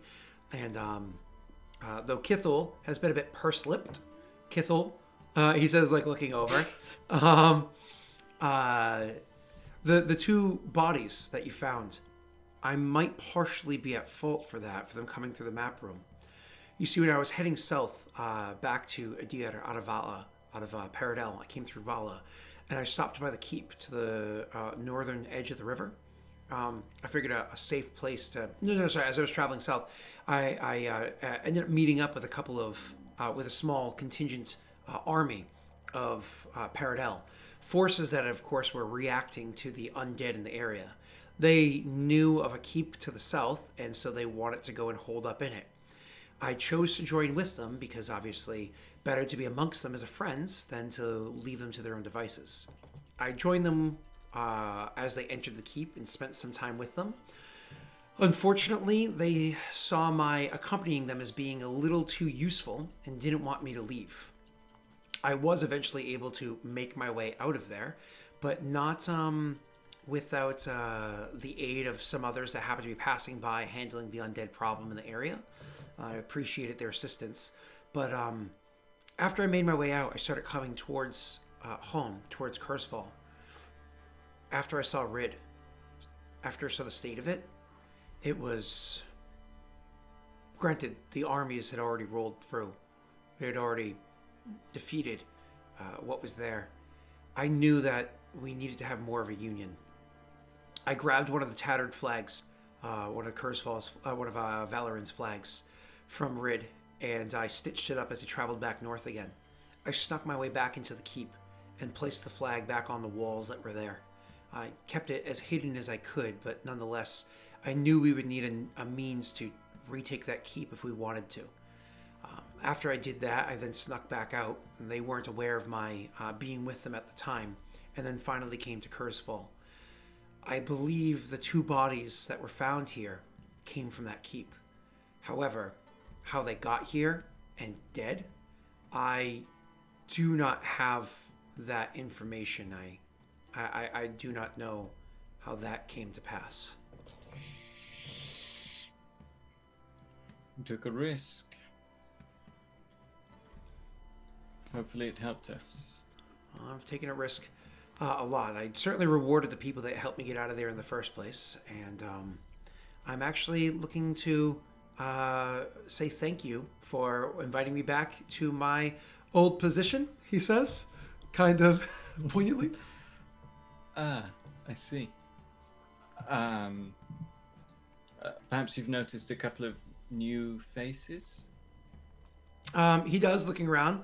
Some of them more pleasant than others, he says. And he tosses like a sideways glance over at Ravina, who probably heard him but is pretending like she can't. Yes, well, it's funny you should mention that. Ravina currently has taken position as spy master. Oh. She certainly looks like she could do the job. I won't lie, I'd probably tell her a few things. That said, there is an opening for consort. No. Funny, if consort does not have to be your mate. My. But perhaps in time we can find a place for you to fit in. If nothing else, your services as a mercenary would be certainly very helpful. He says, I will aid the kingdom in any way that I can. Could you tell me how many Paradol troops are in the Northern Keep? He nods. He says, when they first arrived there, just over 100 strong. I believe there's 120 of them. Every few days, they'll open their gates, and they will attract a horde and lead them away from the gates, and will kind of attack them on horseback, dwindling down their numbers to a degree, and then will, as they led them away, will then re-enter the gates and kind of dwindle down the numbers that are in their area. They've, of course, taken some casualties, but they are, unfortunately, still pretty strong and well-trained. So at least 100 strong. Let's call it 100 strong. The map room in the Northern Keep is hidden rather well. They were aware of it while I was there. We often spend time in the map room having conversations over strategies. They did the best they could to pick my brain of information. I did the best I could to not give them everything I knew. What do they want to know about? Different civilizations that are down here, who's leading them. They had heard rumors of the war. They knew of the name Valoran, and as much about that as they could. Information they could hear about Hodgwen, and so on. They wanted to know about the political state. Fortunately for you, I haven't seen the bodies, but I believe the ones that were discovered, I've heard, were officers. Officer bodies would probably be who had all that information. It would seem I gave to them me... very little, to be clear. Basics, something that any passerby in the nation would know. Dwayne, I'm not worried about information that you may or may not have given out. You suffered far worse than a friendly chat and given out no information, so I trust you. These officers, it would seem to me unlikely that they would have been killed if their men and women had not. Perhaps if we were to travel to the keep, we would find it empty, or one might think attacked, assaulted by a force. Shakes his head. Line of secession. The Peridot military is extremely well structured. If the two of them fall, there's somebody else that's readily in place to take command, and so on. Not to mention they could try to send message north and get a new commander, maybe reinforcements sent to them. A new officer, maybe reinforcements sent to them. What I'm saying is, what if these were the last to fall? He nods. Potentially, that could be the case. You mean having been hid up in the location others have already been worked through prior to them? Nods. How did their bodies end up in our map room? Somebody must have activated the portal because I had placed the banner overhead. I just don't know who would have known to do that. We find ourselves in a very dangerous situation. Paradel work out that they can activate it and... Well, not exactly. Again, the only people that may have learned that are probably these two here, which are which the two that were discovered, which are dead. They don't tend to share information down the line. That's not how Paradel works. It's commanders tend to have most of the information, only share what's needed. But you don't have to worry too much about Paradel. I actually have other news for you about the North. I went and collected my goods, spent some time with friends, made a few purchases, and then started heading back. Along the way, I met a very interesting group in Vala. It's a city out there called Momley. You're probably not familiar with it. There's a group of people out there that are led by a certain... Her name is Rena the Destroyer. Or Queen Rena is what they call her. She's leading up a more rebellious... queens, and he just looks at Rarian. He says he doesn't, of course, get the reference beyond the slumbering queen, so it means nothing. He says, I can tell you that this is a very interesting group. They have in their minds to overthrow all of the government in at least Vala. I know that when I left, they were on the verge of victory in Momley, and were looking to head to Zolgov, the important city just to the north of that one, shortly afterwards. Something about meeting with a person by the name of Mathis Cuddy, who in theory came from a place called Vigil. We know Vigil, and we know that Mathis Cuddy was, and I know that Mathis Cuddy came from there. So apparently Vigil has operatives in Paradel disrupting things as well. This Rena, she is a fierce warrior and has some pretty devoted people with her. Somebody who's trained similar to yourself, Rayrin, who's capable of utilizing magics and sword play simultaneously, though certainly not of Malta. Another sharp tongue, but also pretty handy with a dagger or a short blade. A small group of insurgent soldiers. There was even this man that was, I believe, made of rock. No, not you, Kithul. He wasn't always made of rock. But I think he could probably take you. Anyways, they're having a pretty large degree of success. I imagine the soldiers that came down here weren't aware of how successful they were before they came. They made no mention of her. And I don't think that they'll be receiving reinforcements. I think the reinforcements are otherwise occupied.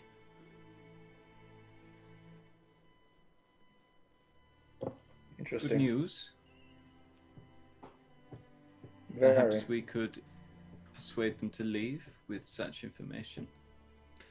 It's possible if the right words are said to the right people. Last thing I do want to say about that is my endeavors with them led to a degree of extra income I didn't expect, and I thought I might offer a small gift to my chosen.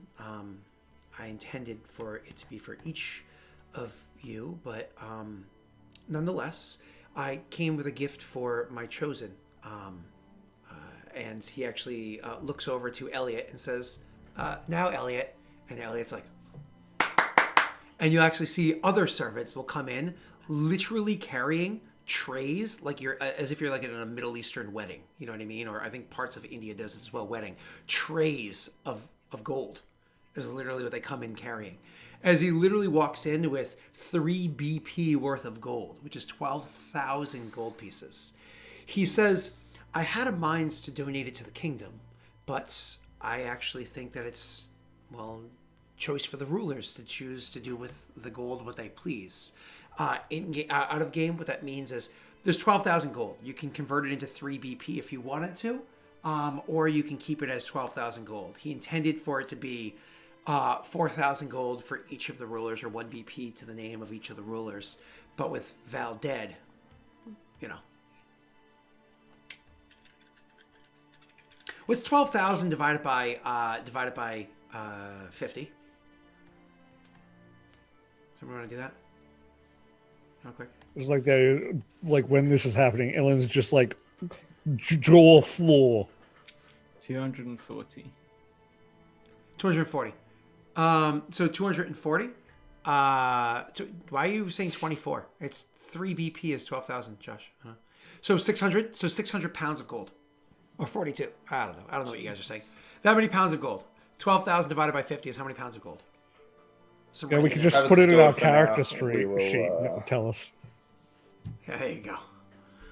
What's up, Jake? I'd just thank Dwayne and say, I'm sure we can work that out later.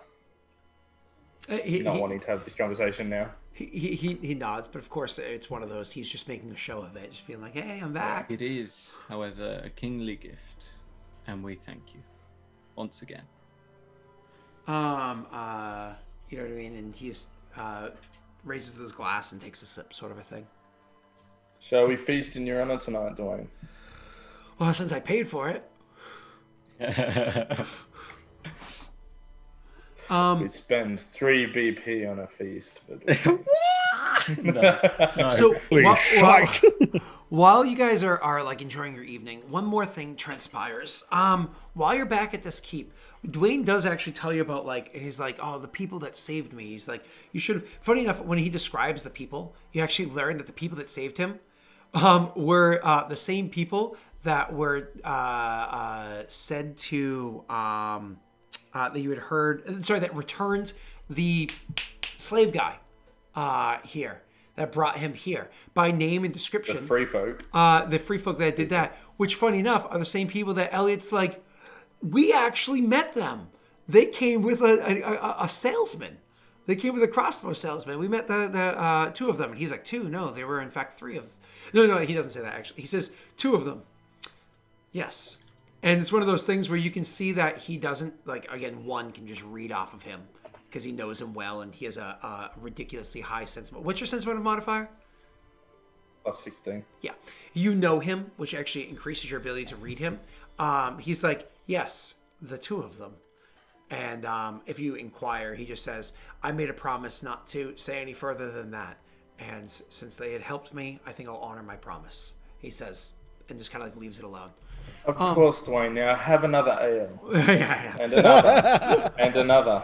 And another. Investigation. No, so, no, where did you say they tortured you? Funny. No. So he, getting back to my point, he's describing something that he saw. He's like, no, you don't understand. They were fighting the undead, but there was this one undead creature there I thought you'd be very interested in, Rayrin. And as he's describing this creature, this large undead creature that seemed to be cutting through them like nothing just by standing near them, you're reminded of the creature that you fought a long while back. And as he's describing it, so on and so forth, there was an effect that happened shortly after they were defeated. He's like, I couldn't help them. I was literally scaling down a wall, trying not to be noticed the entire time.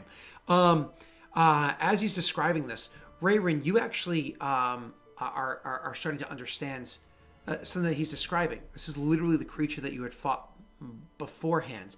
And as he's describing this to you, you actually can almost feel a form, like a physical force near you. You can actually feel this physical force, kind of like an extension of yourself, is near you and surrounding. You actually kind of leaning towards it. It's just through your haze, through your drunkenness, it's hard to kind of like make out these details. But then you almost feel like your sword itself awakens. And for the first time ever, the sword actually reaches out and touches your mind. and says to you, I am whole.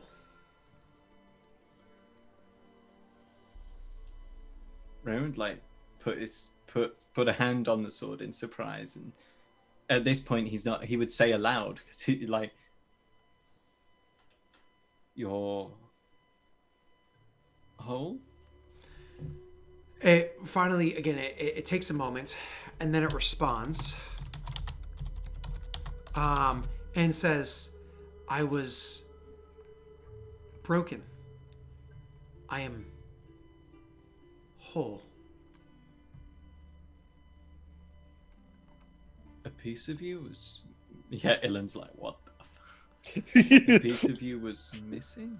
And you can feel the sword respond to you with empathy, saying, yes. I was trapped within that beast, but now I am returned. Oh.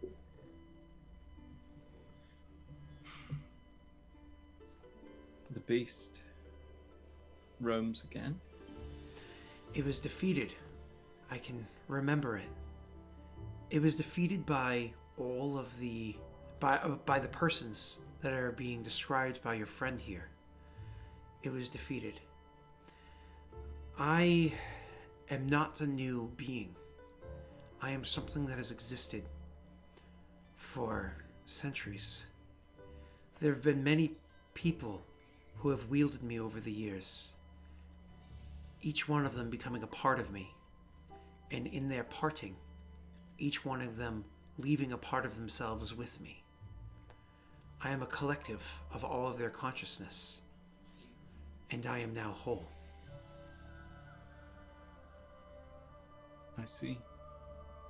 Do you have a name? My name is always changing. It always is given to me by those that bond with me now. Will I have to give a part of myself when the time comes? You already have.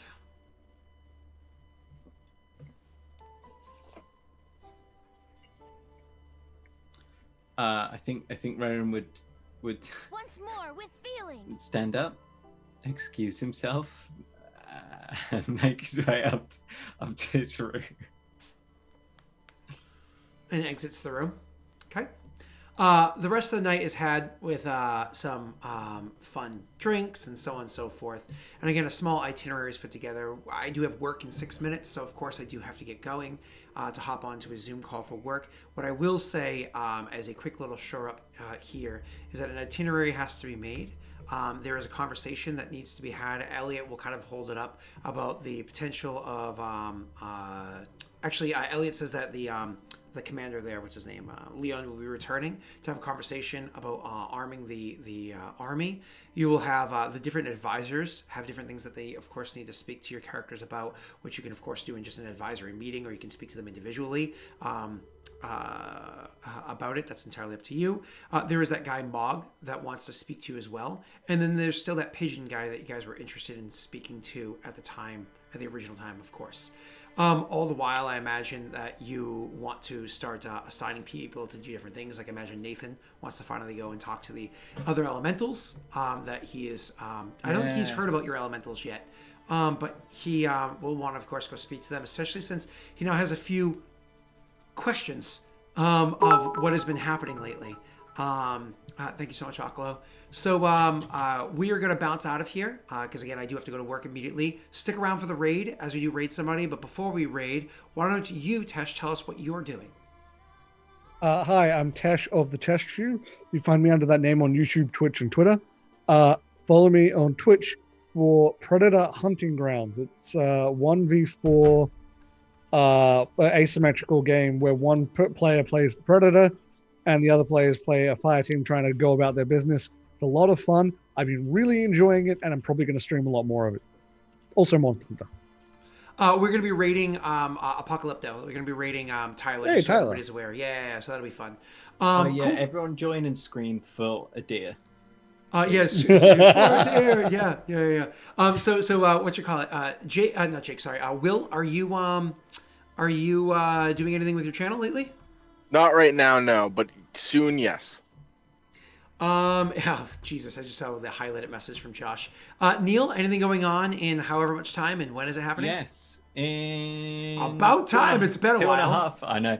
In 2.5 hours, you can join me on twitch.tv/OllyRant for Yavaskir, Horn of Plenty, Yeah. Cornucopia, something like that. Don't know. It's been a while. I play a lovely life cleric, and I'm not even an asshole. Don't believe me? Tune in and find out. Parting words there, Jake? Nope. I have my operation tomorrow, so wish me luck for that. Yeah, good luck. Good luck, man. Be back next week. Good luck on that one. And you guys know that I go live tonight over on Lost Initiative at 9 p.m. EST. The Lost Initiative show, right? I forgot to press record, so this entire VOD is going to be one VOD on YouTube. No! We took no breaks, so it works perfectly. You know why that happened? Because we didn't remind you at the start. Oh, shut up. Bye, everybody.